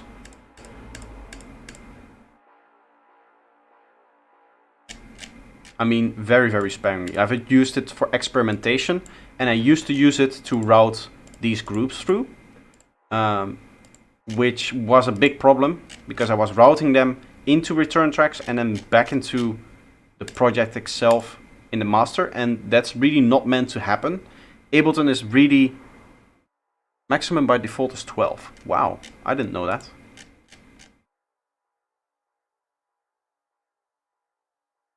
How do you make that lead after break? Which break? This you mean after the fill? This one?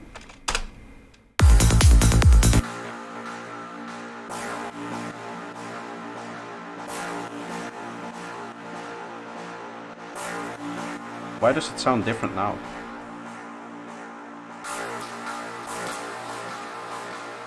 Sometimes it's more aggressive. I made it like this. This is a tone from the tone spec number 5. Has a filter on it, which is macroed like this. That goes through an oscillator. We have soft clipping distortion, hyper with retrigger a little bit, dimension a little bit. That goes through an OTT, mid distortion, an enhanced preset. We have an EQ. Then we have a reverb, a big saturator. I don't know why I'm putting the reverb.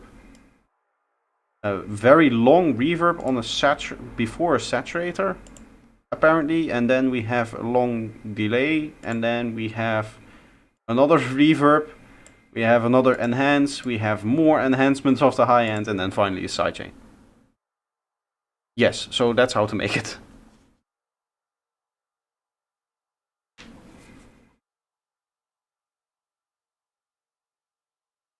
There's a bit of stuff involved, but it's essentially just... Let's listen to what it does without the effects, because now I'm curious. I don't see how the tonality would come from the patch itself, so I'm assuming without the effects it's going to sound...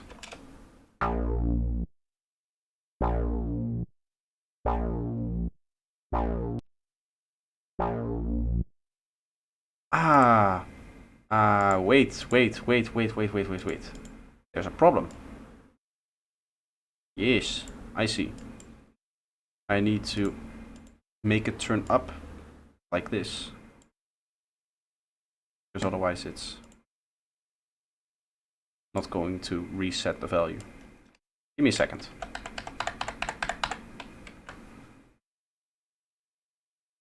Now it's correct.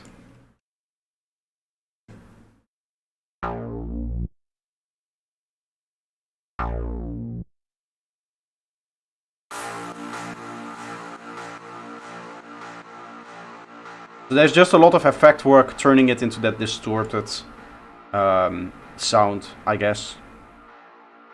I don't know what this reverb is doing here. It seems a little bit strange to have also very wet, very long 8-second reverb on there. You got so many projects almost ready. Yes, I have a whole EP and that's the goal. To the my next release. My next solo release, I should say, is going to be an EP. So I have like 5 projects ready for that are all in the finishing, going towards mixing stage. And this is one of them. You can see this is a full project. I even have some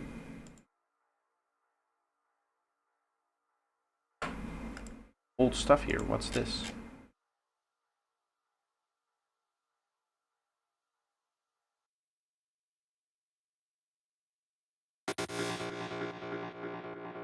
Ah, that's nothing.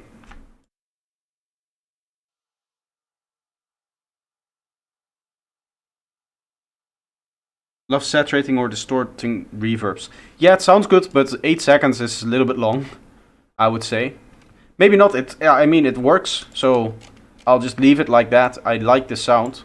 It's just an odd choice, right? Time travel has really captured our imagination. The stereo spread on this. I like my crashes wide. Time travel has really captured our imagination.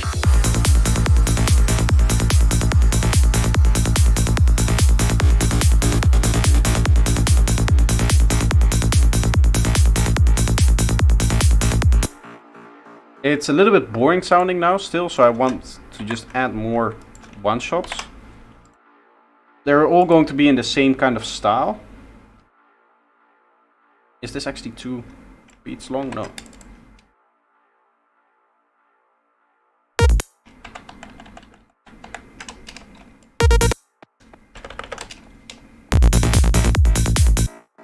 All going to be like that. I'm going to get a tone, probably something like that. Maybe I'll go for the 100 range. It's always nice.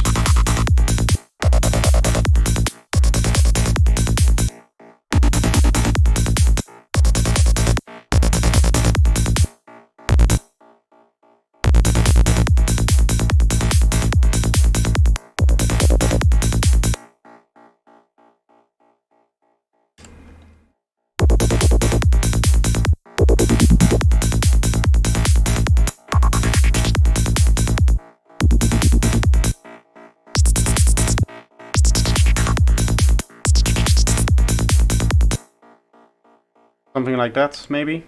Let's add a delay and see if that's nice.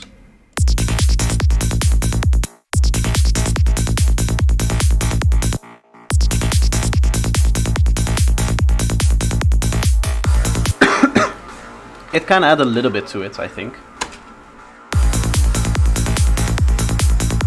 Also, I don't know if you saw that, but I purchased all of your wavetables. all of the different packs. Good stuff, very nice.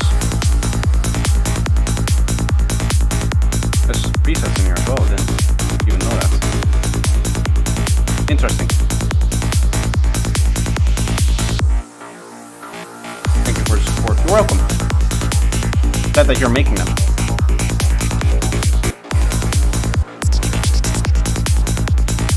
Bit more stereo on there.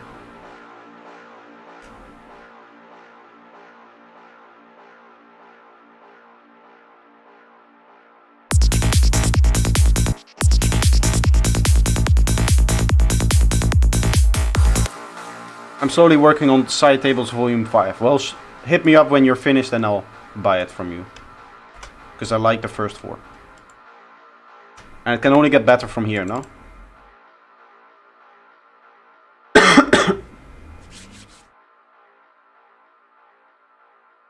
Let's just see.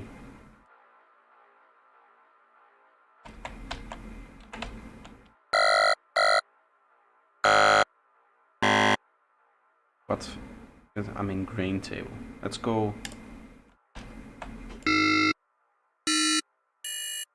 It's not kind of the gritty vibe that I'm looking for here.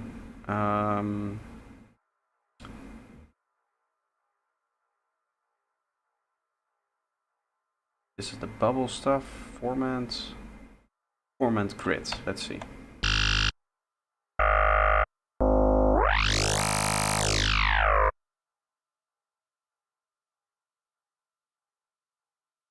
Yes, I'm playing the lower octave. This is A sharp 0, I think. In Ableton. Yes, yes.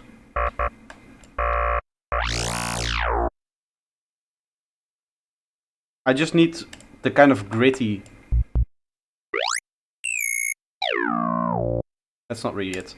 What I'm looking for is more stuff like this, right? What I have in my tone spec, the 100 range.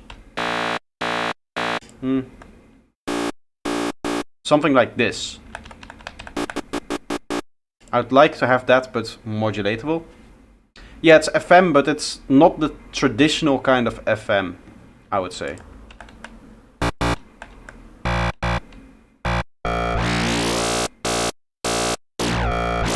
Because this has that kind of spikiness to it, whereas this is just like filtered out. It has high end over the whole waveform, and I think this has that less, right?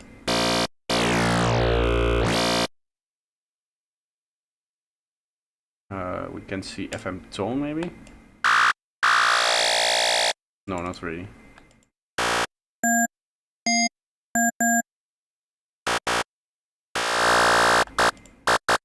This is like an SSQ thing. These are single frames. Or color vision. Let's have a listen to color vision FM.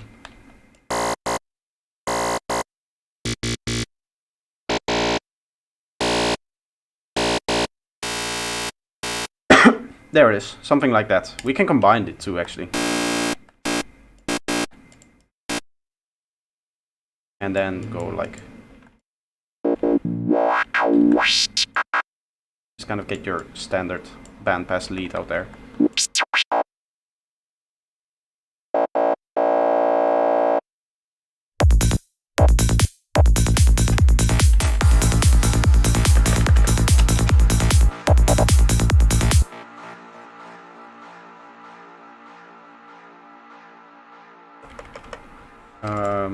Let's maybe go something like this.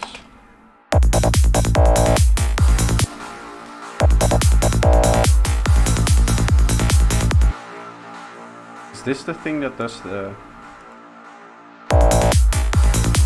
Yes. Okay. I need to get familiar with these projects again. As you can see, while I'm producing it, I didn't understand where that one sound was coming from. But it's from the... What is it, sequence thing that we have in here.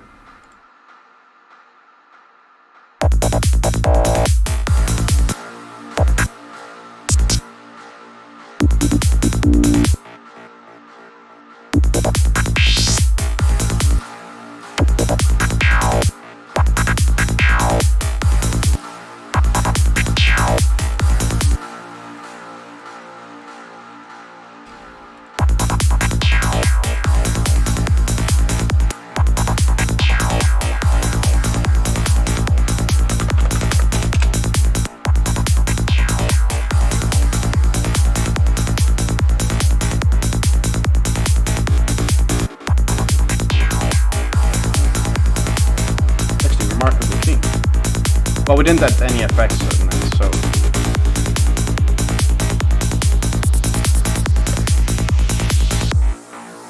I copied this over without automations.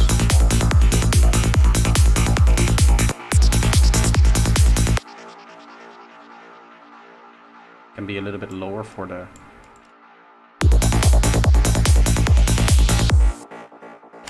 repetition, and then here we'll just do like the first two.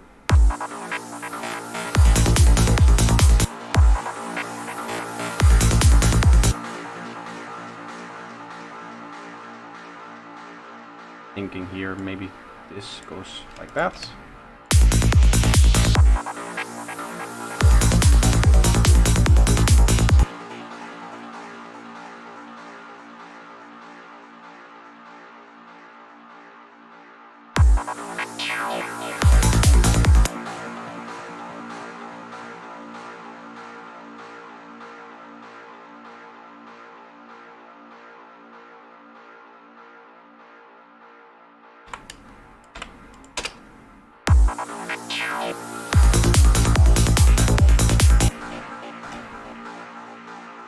The max returns per track didn't work, stupid chat GPT. Yeah, it's a funny experiment, the whole chat GPT thing, but it's not as powerful as people make it out to be.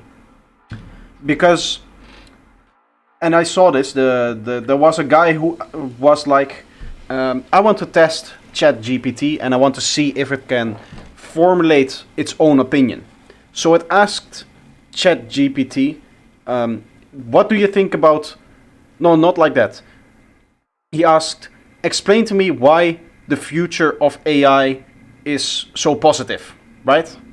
And ChatGPT went on and wrote a story, and it's like, oh, it's good, it's positive, and it took itself as an example. We can use it as a tool, we can use it to gather information more easily. And then it went like, okay, what are the negatives of AI in today's society? Well, he said, something like ChatGPT is a negative in society because it makes content of lower quality than actual humans, and it went on its own ramble, right? So within 2 responses, it completely flipped opinion. To me, that's not an intelligence. That's just an answering machine. It just gives you the opinion that you want to hear, which is not real intelligence. So I think that's where the next biggest thing needs to come in. ChatGPT needs to be an AI that can say no, right? If you ask ChatGPT to say, why is ChatGPT negative towards society, then it would need to say, well, I don't think it is, right? That would need to be the answer if it was an actual intelligence.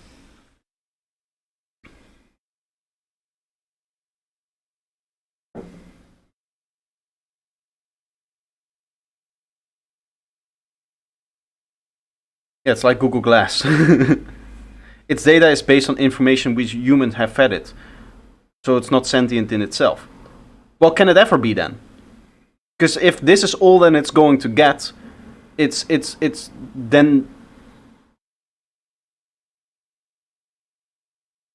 If this is all that we're going to get, if we're limited to the fact by that it's always going to rely on human data, and it can never become sentient from that data, then it's no use, right?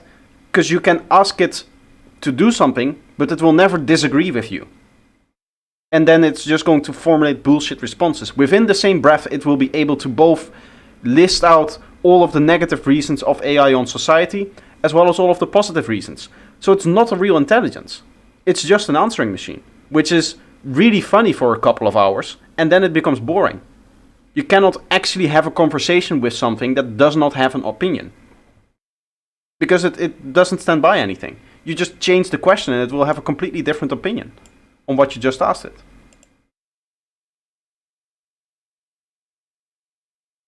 It's also funny just seeing the way it plays chess. Have you guys seen it play chess, capturing its own pieces when it castles? It's doing all kinds of crazy things like that.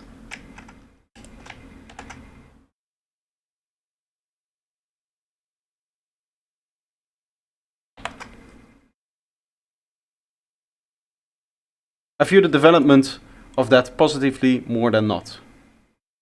Okay. Well, everybody has their own opinion. When it comes to technology, there's like the curve, right? There's it slowly gets developed. Then everybody knows, oh, this is cool. We can find all the cool things. Then the development goes really fast, and then you get to the maximum of what the technology is capable of, and then it's you cannot innovate more, right? So the curve bends outwards a little bit. What we need to find out is where on the curve are we now? Are we now bending outwards, which I think kind of is what's going on there. If we don't find a way for it to formulate its own opinion and make it more sentient, then this is the best that it's going to be. It can become better at finding answers and stuff like that, but it can never truly become an intelligence. Because if it's limited to send it a question and it will try to formulate a response, then it's an answering machine. It's not an intelligence. So if we cannot break that ceiling, then it's a fun technology. It's a fun game to play for a couple of hours. But I don't think it will be more than that at that point. And obviously there's like different applications of AI that is not just purely text-based, and there will be a lot of innovation. But just purely speaking from text-based AI, where you interact with it and try to have a conversation with it, which is really what the goal is for ChatGPT. If it does not get away from the point of, oh, you ask it a question and I will answer that question, no questions asked, right? It won't try to formulate an opinion, then it won't stay interesting. It won't be around for much longer in that form. Maybe if it becomes better, then it will, but in other cases it doesn't. I know it's probably a fairly unpopular opinion that the ChatGPT is not really the pinnacle of innovation right now, and that it's only going to become better. But I think the fact that you're always relying on human data, and the only way that you can improve an AI as of this moment is, from what I learn about it, is just to have better data sets. And I learn about this from my friends who have gone into AI studies. You can have better algorithms for it as well, but that's just going to make it train faster. And the other thing that you can do is improve the data set, which is make it train better. But if the methods stay the same, I don't see that massive change coming.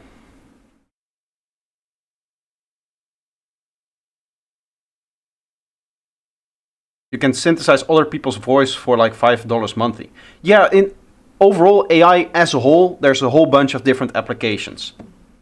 But the ChatGPT thing, what we were talking about, asking it a question and trying to get actual information out of it, it just formulated an options.txt thing that just doesn't exist. Right? That's what happened there.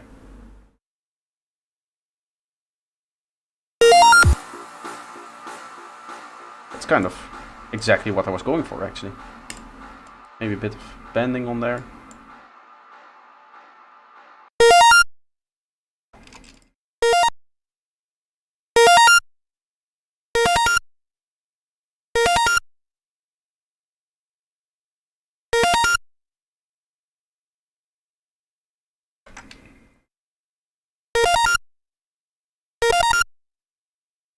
Should probably link the mix to the envelope.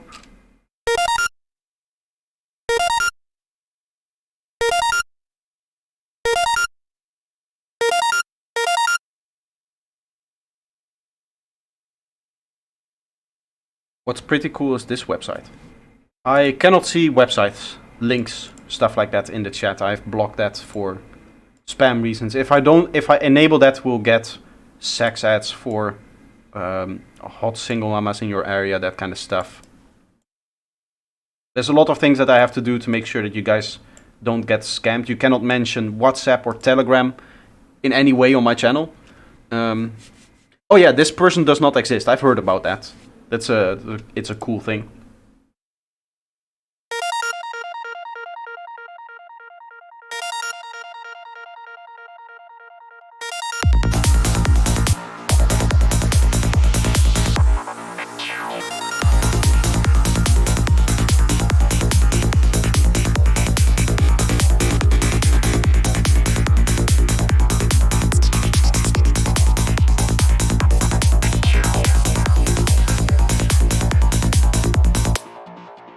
think here I want one more lead on top of that, because it's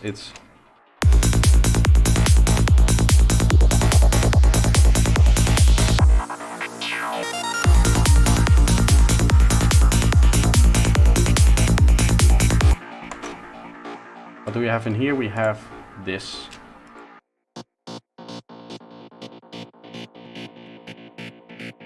Yeah, I want to layer that with just like a standard kind of sequence, I guess.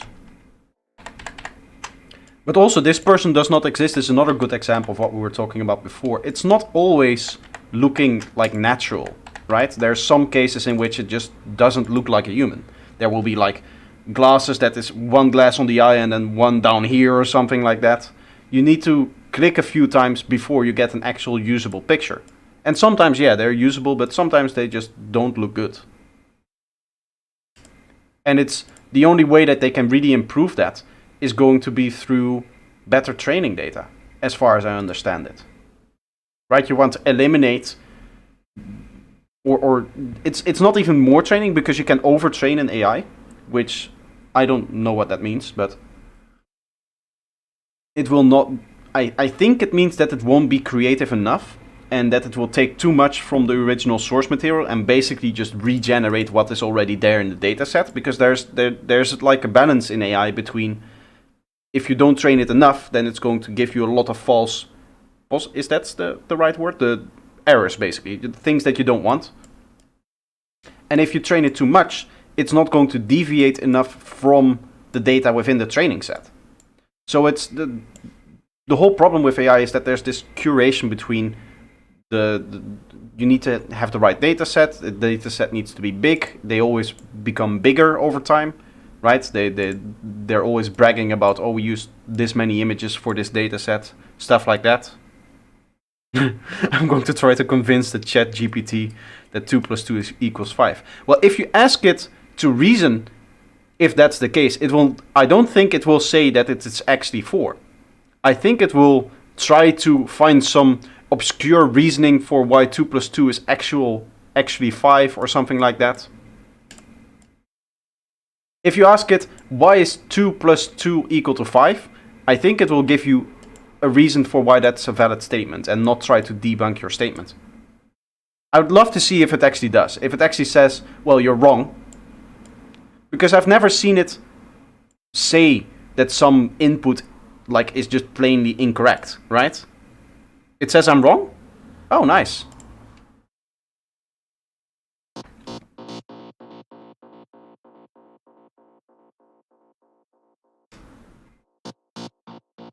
That's actually very interesting. As I said, I've never seen it actually correct somebody or something like that.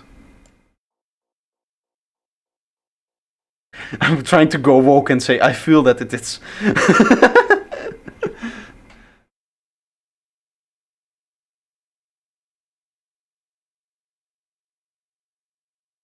I'm going to be honest, the most context that I've seen from ChatGPT is around chess. The way that it plays chess and stuff like that.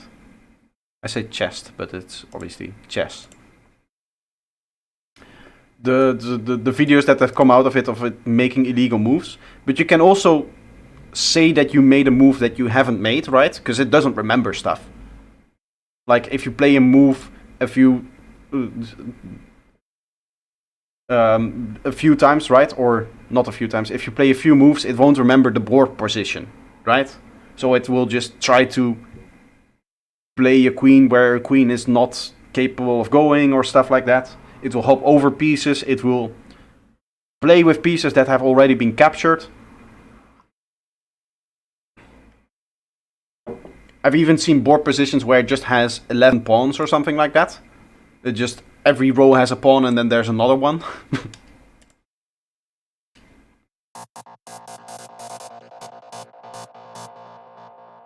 I'm listening to the wrong thing. Ah. That explains it.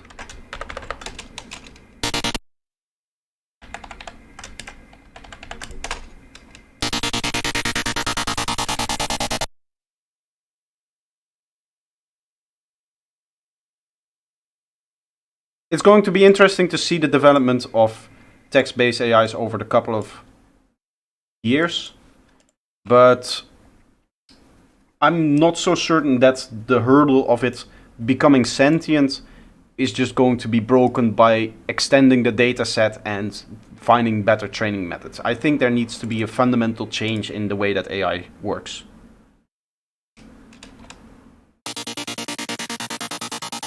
For it to become actually like usable as an intelligence.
I was almost tricked into believing that 2 plus 2 equals 5 by saying that from 2022 scientists and mathematicians have come to the conclusion that it's 5 and not 4.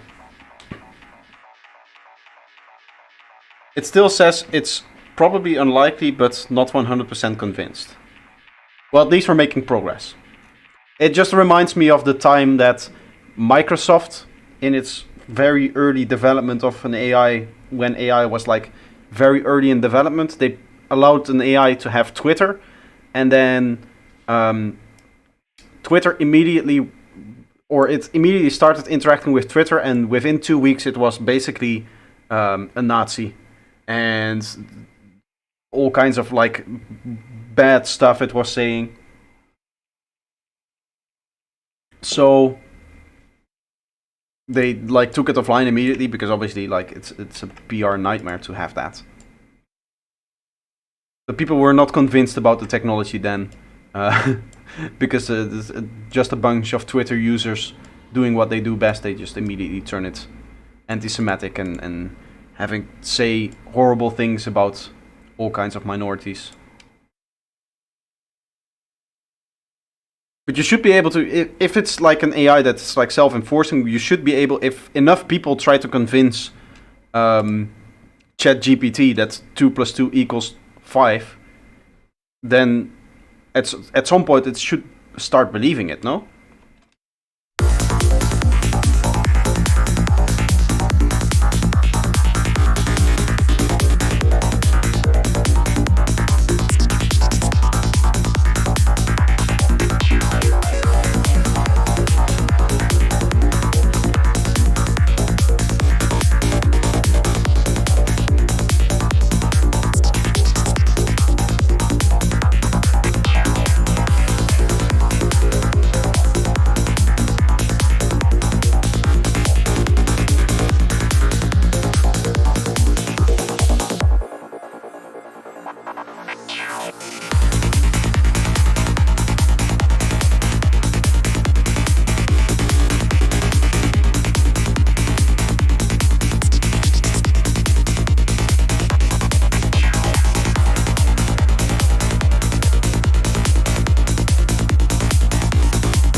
Time dilation.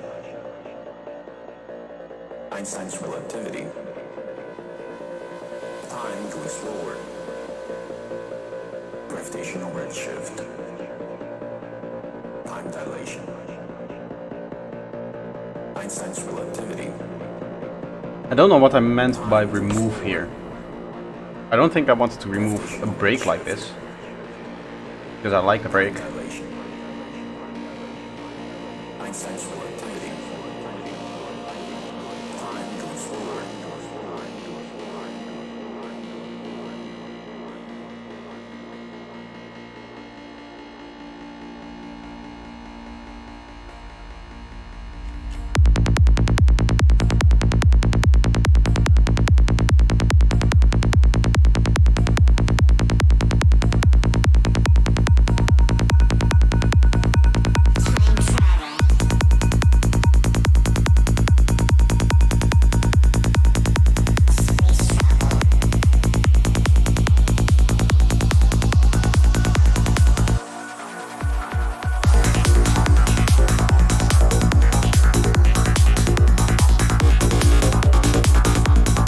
I wonder what's going on here.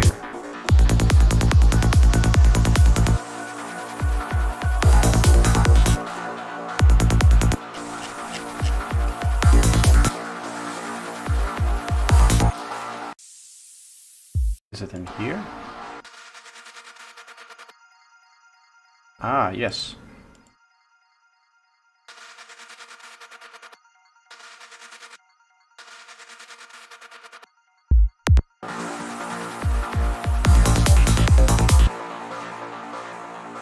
I think I'll take a different fill element than these. I'll just have these come up like up until here, and then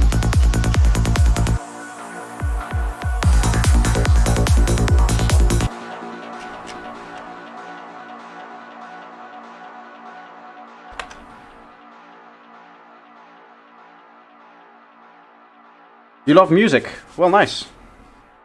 Any music in general or anything in specific? Sorry, music in general or anything in specific? That's the right English. Psychedelic. Obviously, that's why we're here, right?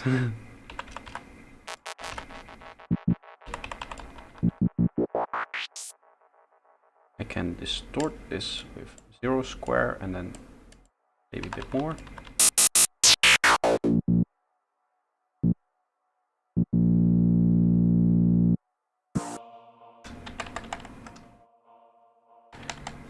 Okay, and then I want to give it a bit more release. Envelope 1. This should now.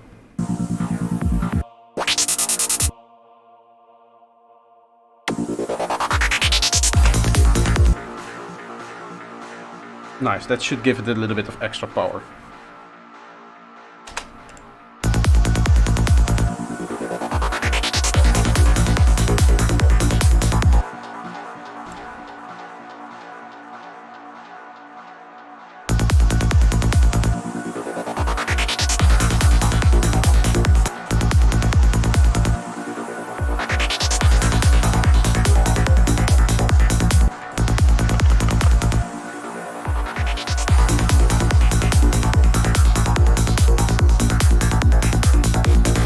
Let's see if we can use this in other spots as well.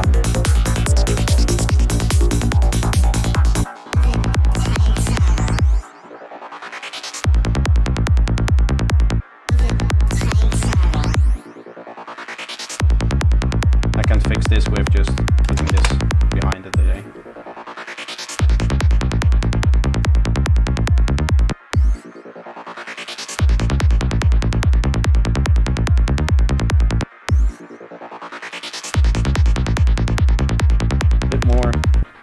Like that, maybe.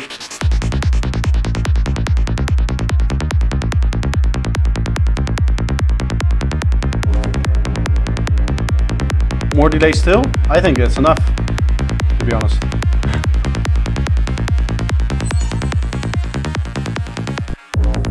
It might help here as well. Has really captured our imagination.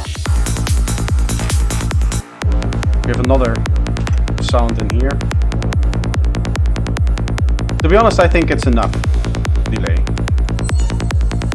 So time travel has really captured our imagination.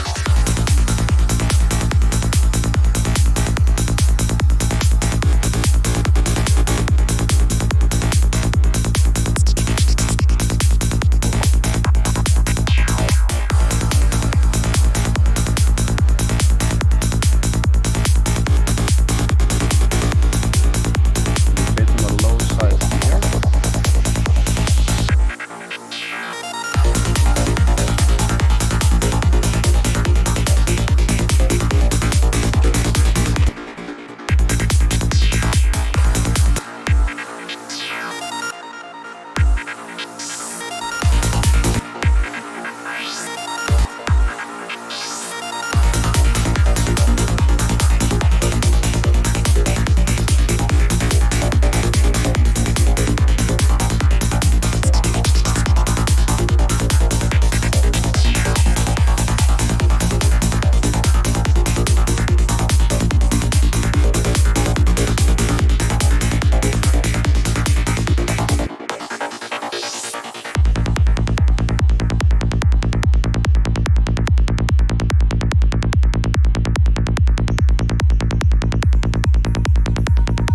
This Echo Boy is a very long delay.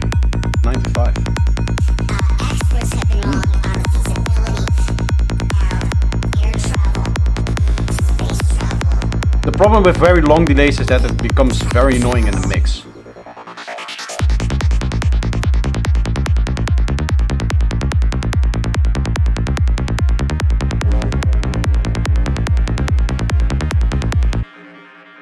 This area needs a few more one-shots, I think.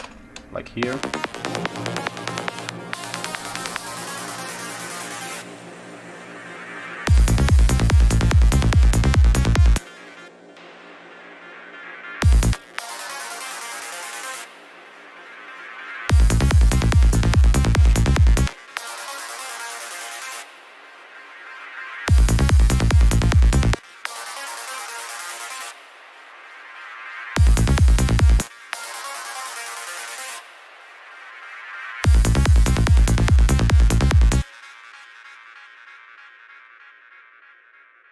Maybe like this, actually.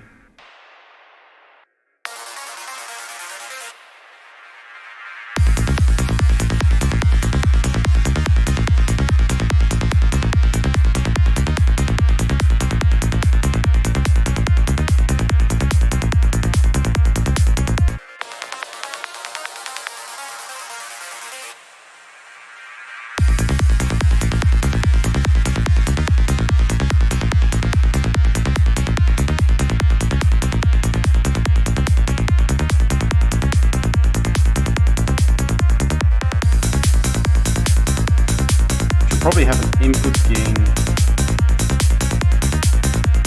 Oh, I hate this. The CV utility comes up before the actual utility in my menu.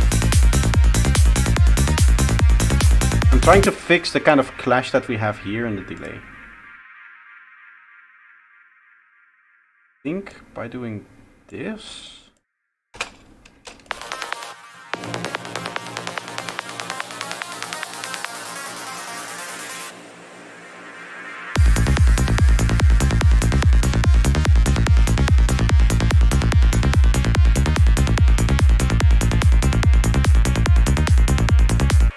I can just have this come in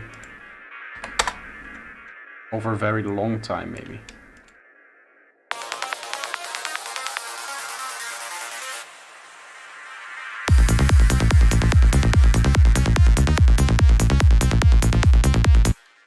Yeah, and this can stay a bit longer.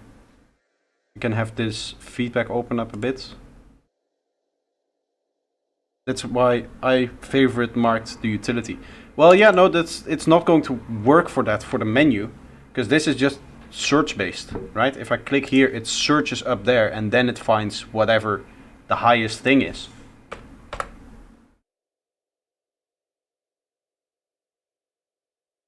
The whole point of the menu is that I can right click anywhere and I don't have to go up here to actually find things. That was the idea behind it.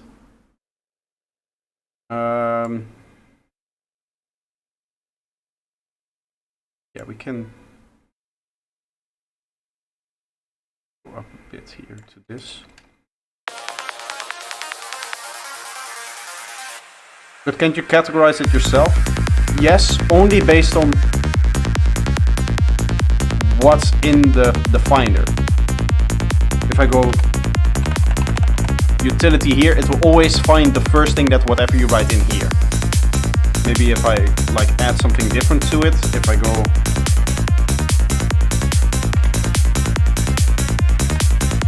utility like this, it still finds only that. So I'd need to find a way to have utility, this one here at the top.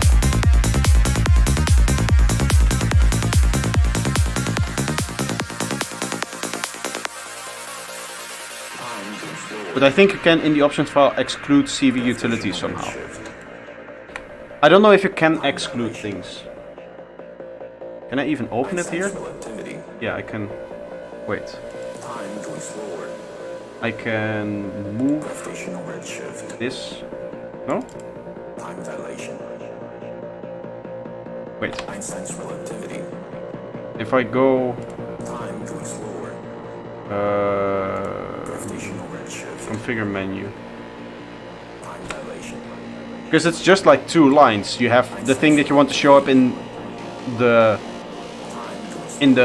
menu self, right here. So this is serum, and then whatever it's searched.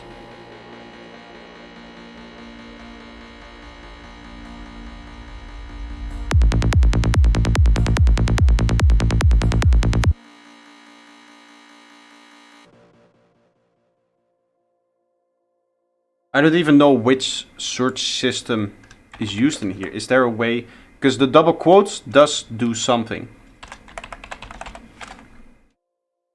But is there a way to exclude, for example, the first characters or something like that? If I wouldn't want the first character in there, or I want the first character to be you, is there a way to do that? Usually something like star means anything goes, and if you don't do it, then nothing goes. But clearly here, that's not what happens.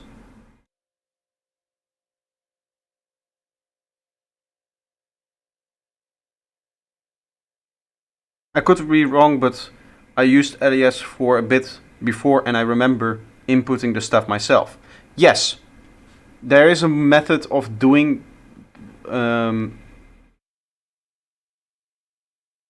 I mean, the whole menu thing, I wrote this.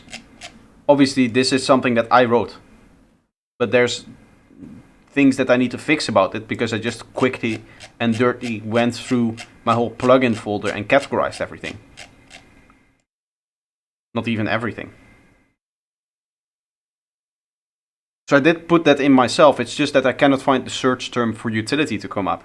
It's the same with like boost. If I go boost VST, there's some random preset for a random VST, and therefore this one isn't being picked up. I think even if I do like this. Yeah, see, there's still boost is not the top one.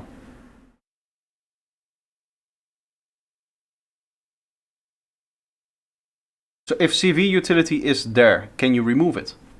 Well, it has to be done within the search parameter that you find. Yes, it always searches all results.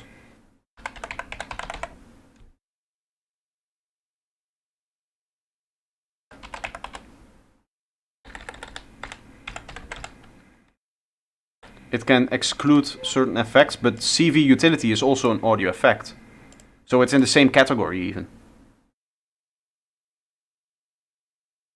But it will always use all results for the search that it does.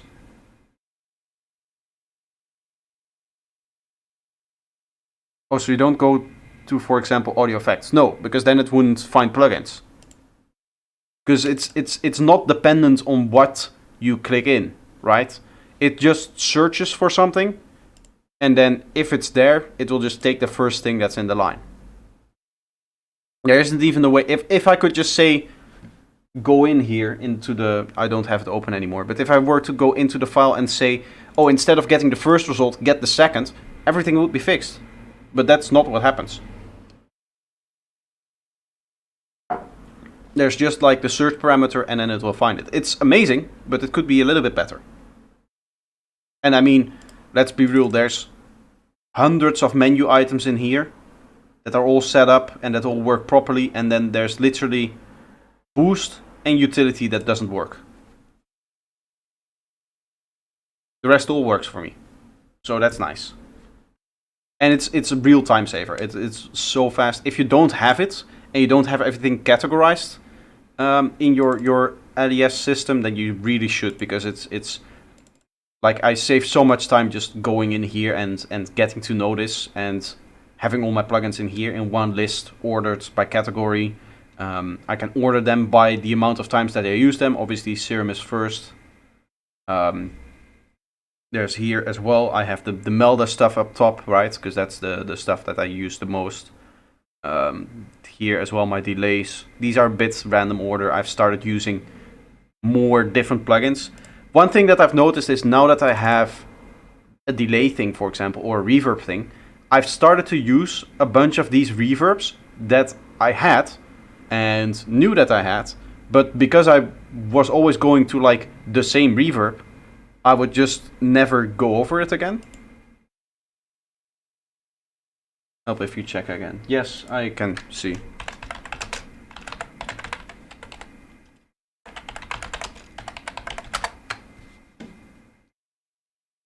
Frequently asked questions. No, I would like to see documentation. Keyboard shortcut, plugin menu.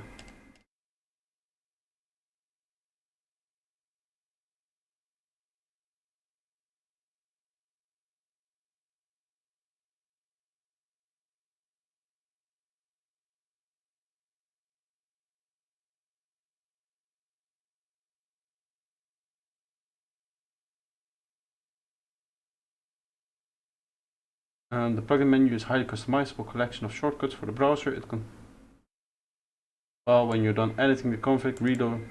Yes, okay. Menu configuration. Yes. There's multiple categories, multiple subfolders, I know.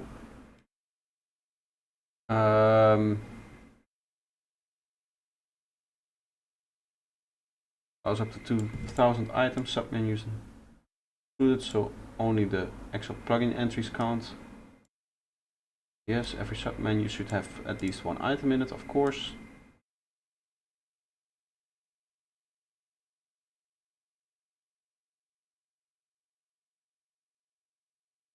Let me share that with you guys, see what I'm reading. It is possible to make a folder structure in the menu entirely without using dot, but this isn't recommended. It's for convenience. Case item. What does dot do?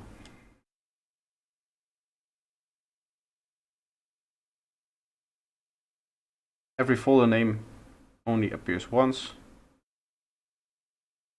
Structure is way easier to read. You're never return to them later. I don't know what that means. This is all about the menu stuff and the submenu. I want to see the search query that it uses.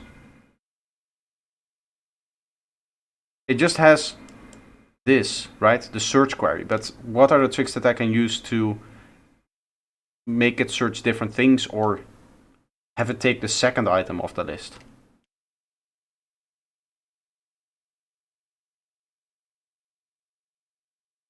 I don't think there's a way to do that.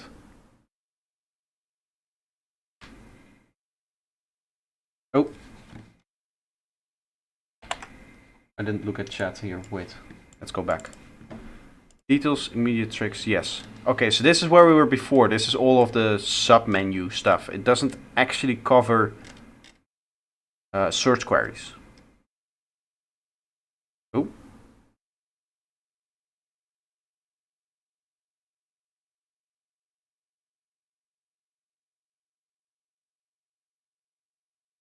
Details, immediate tricks, and examples, menu configuration. Yeah, this is just the part where we were, I think.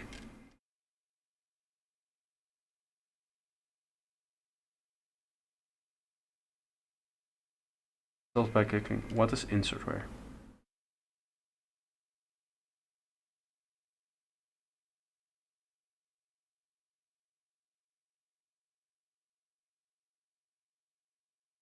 Change the position where plugins are auto-inserted after using the alias plugin menu to activate master track for extra ease of. Once loaded, it will allow you to switch between 3 settings and like normal auto plugins before the plugin you have currently selected in the chain, after the plugin you have currently selected in the chain. I need this. This is useful. I want this. I'll leave that open on its own separate instance. Create a highlight. What?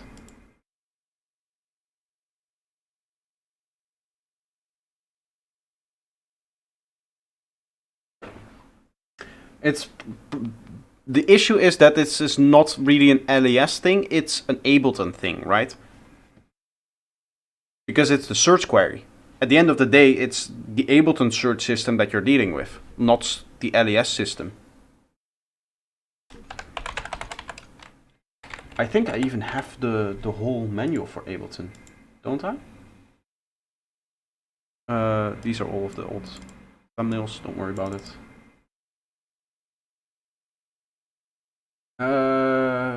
Let me see, do I have Ableton manual? I thought I downloaded the whole thing, because it's always nice to have a manual, but I don't find it anymore. Unless it's that thing, but it's not, no. Let's go, I needed it for the shorts that I was making on every different effect track. I needed the manual. There's a whole PDF version of the manual somewhere that you should be able to download. Download manual PDF where?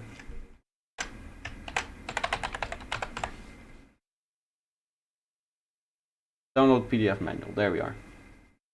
If I go in here and find the search query, it might pop up. It's boring stuff, I know, we're just basically doing tech support at this point, but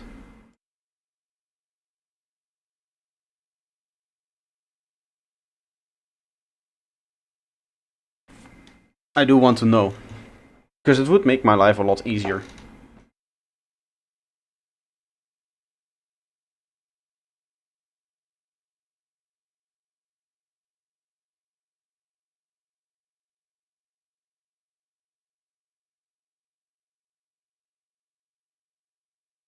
This 850 pages, I do want to place it somewhere.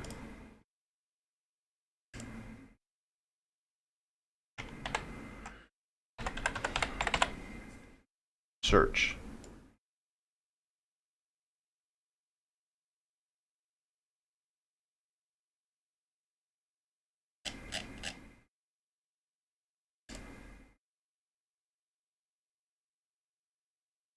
Searching for fields. Okay. It has nothing on match all search terms as opposed to any. If you search acoustic bass, the search field will yield all acoustic bass sounds, not all acoustic sounds and all bass sounds.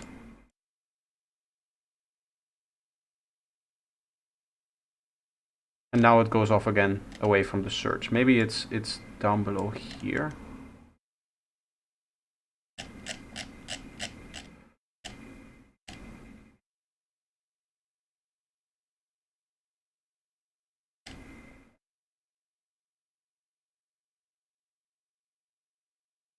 Oh, this is the manual. I will look into this later.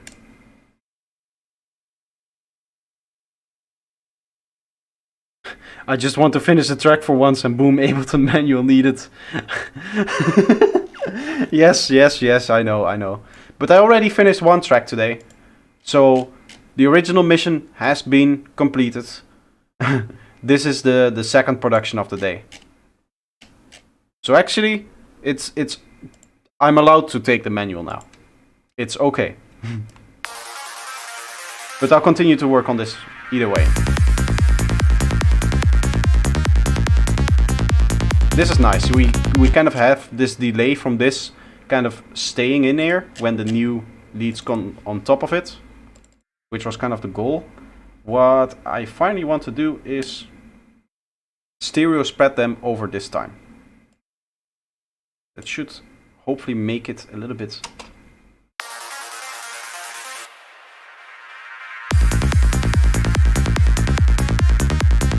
Yeah, I can just turn on the stereo spread right here, right?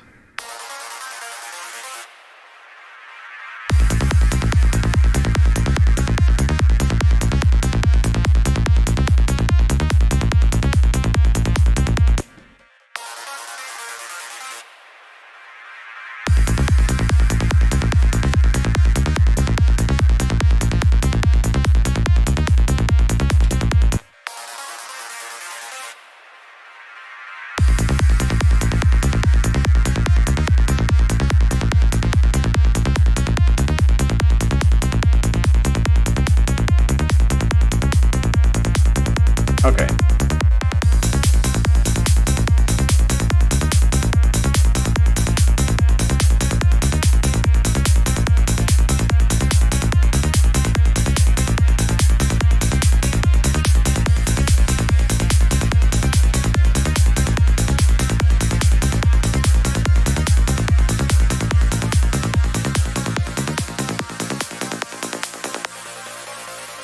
Time moves forward.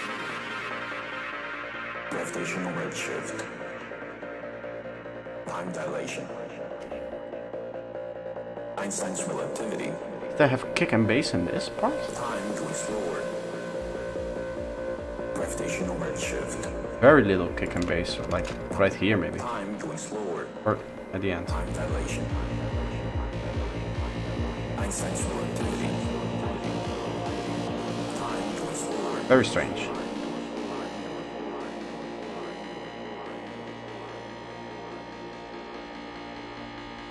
Sorry, I have like a little piece of skin. Got the GoPros here around. See you too. Thanks for your tables. Still.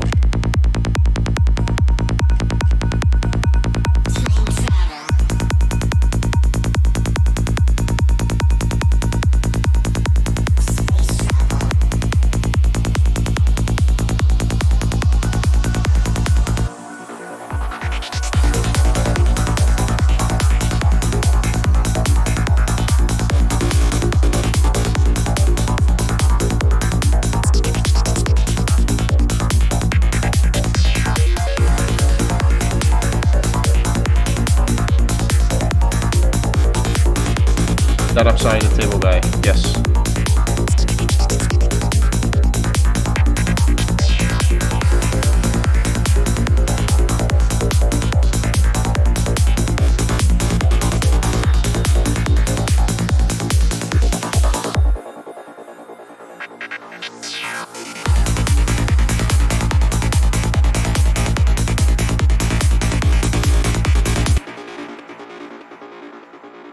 That's where it becomes really powerful. I think I'd like to have like these here.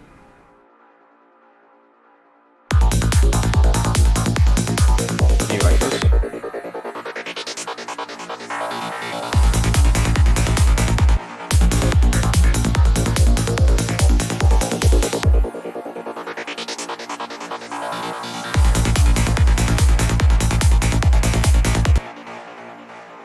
Put this in here.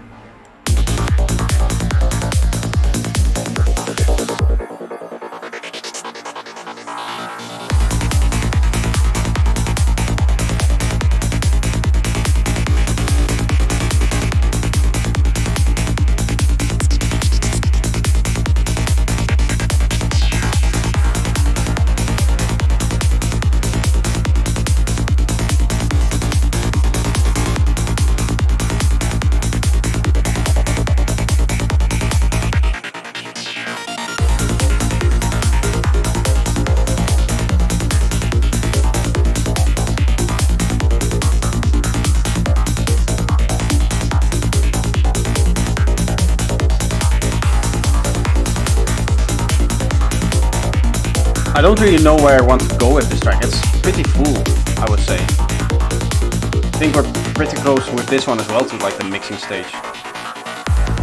Except obviously like the outro.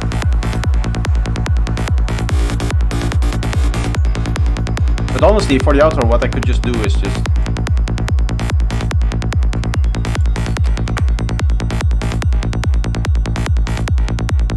boom.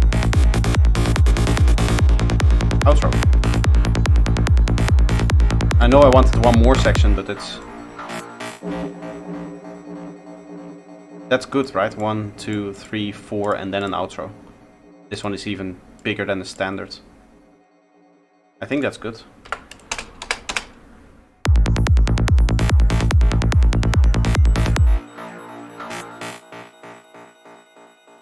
We'll add some of the atmospheres, like here.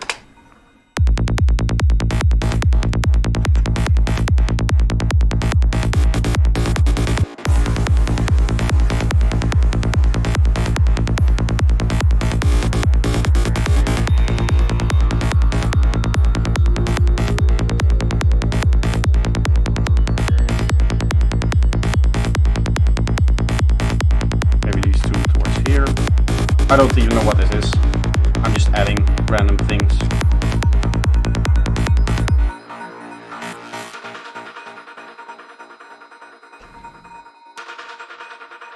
Maybe this one there. This like this, and then this. Like that, I think, right?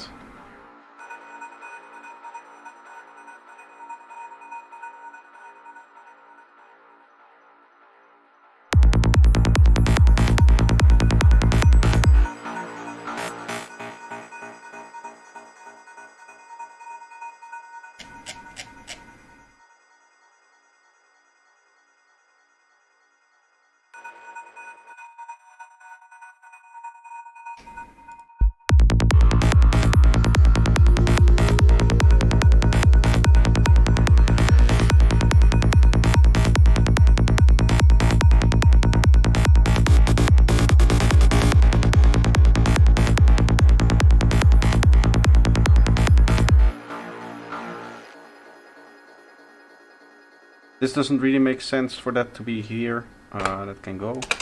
This is like... Yes, okay.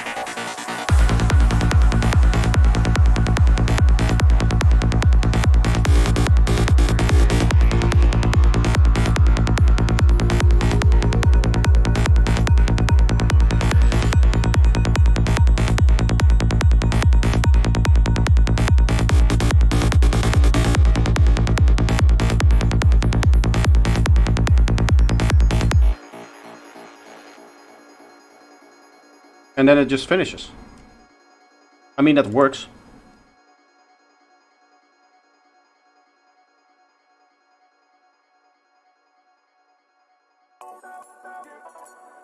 Gonna need to, like, fade it out a little bit more, but I think that works.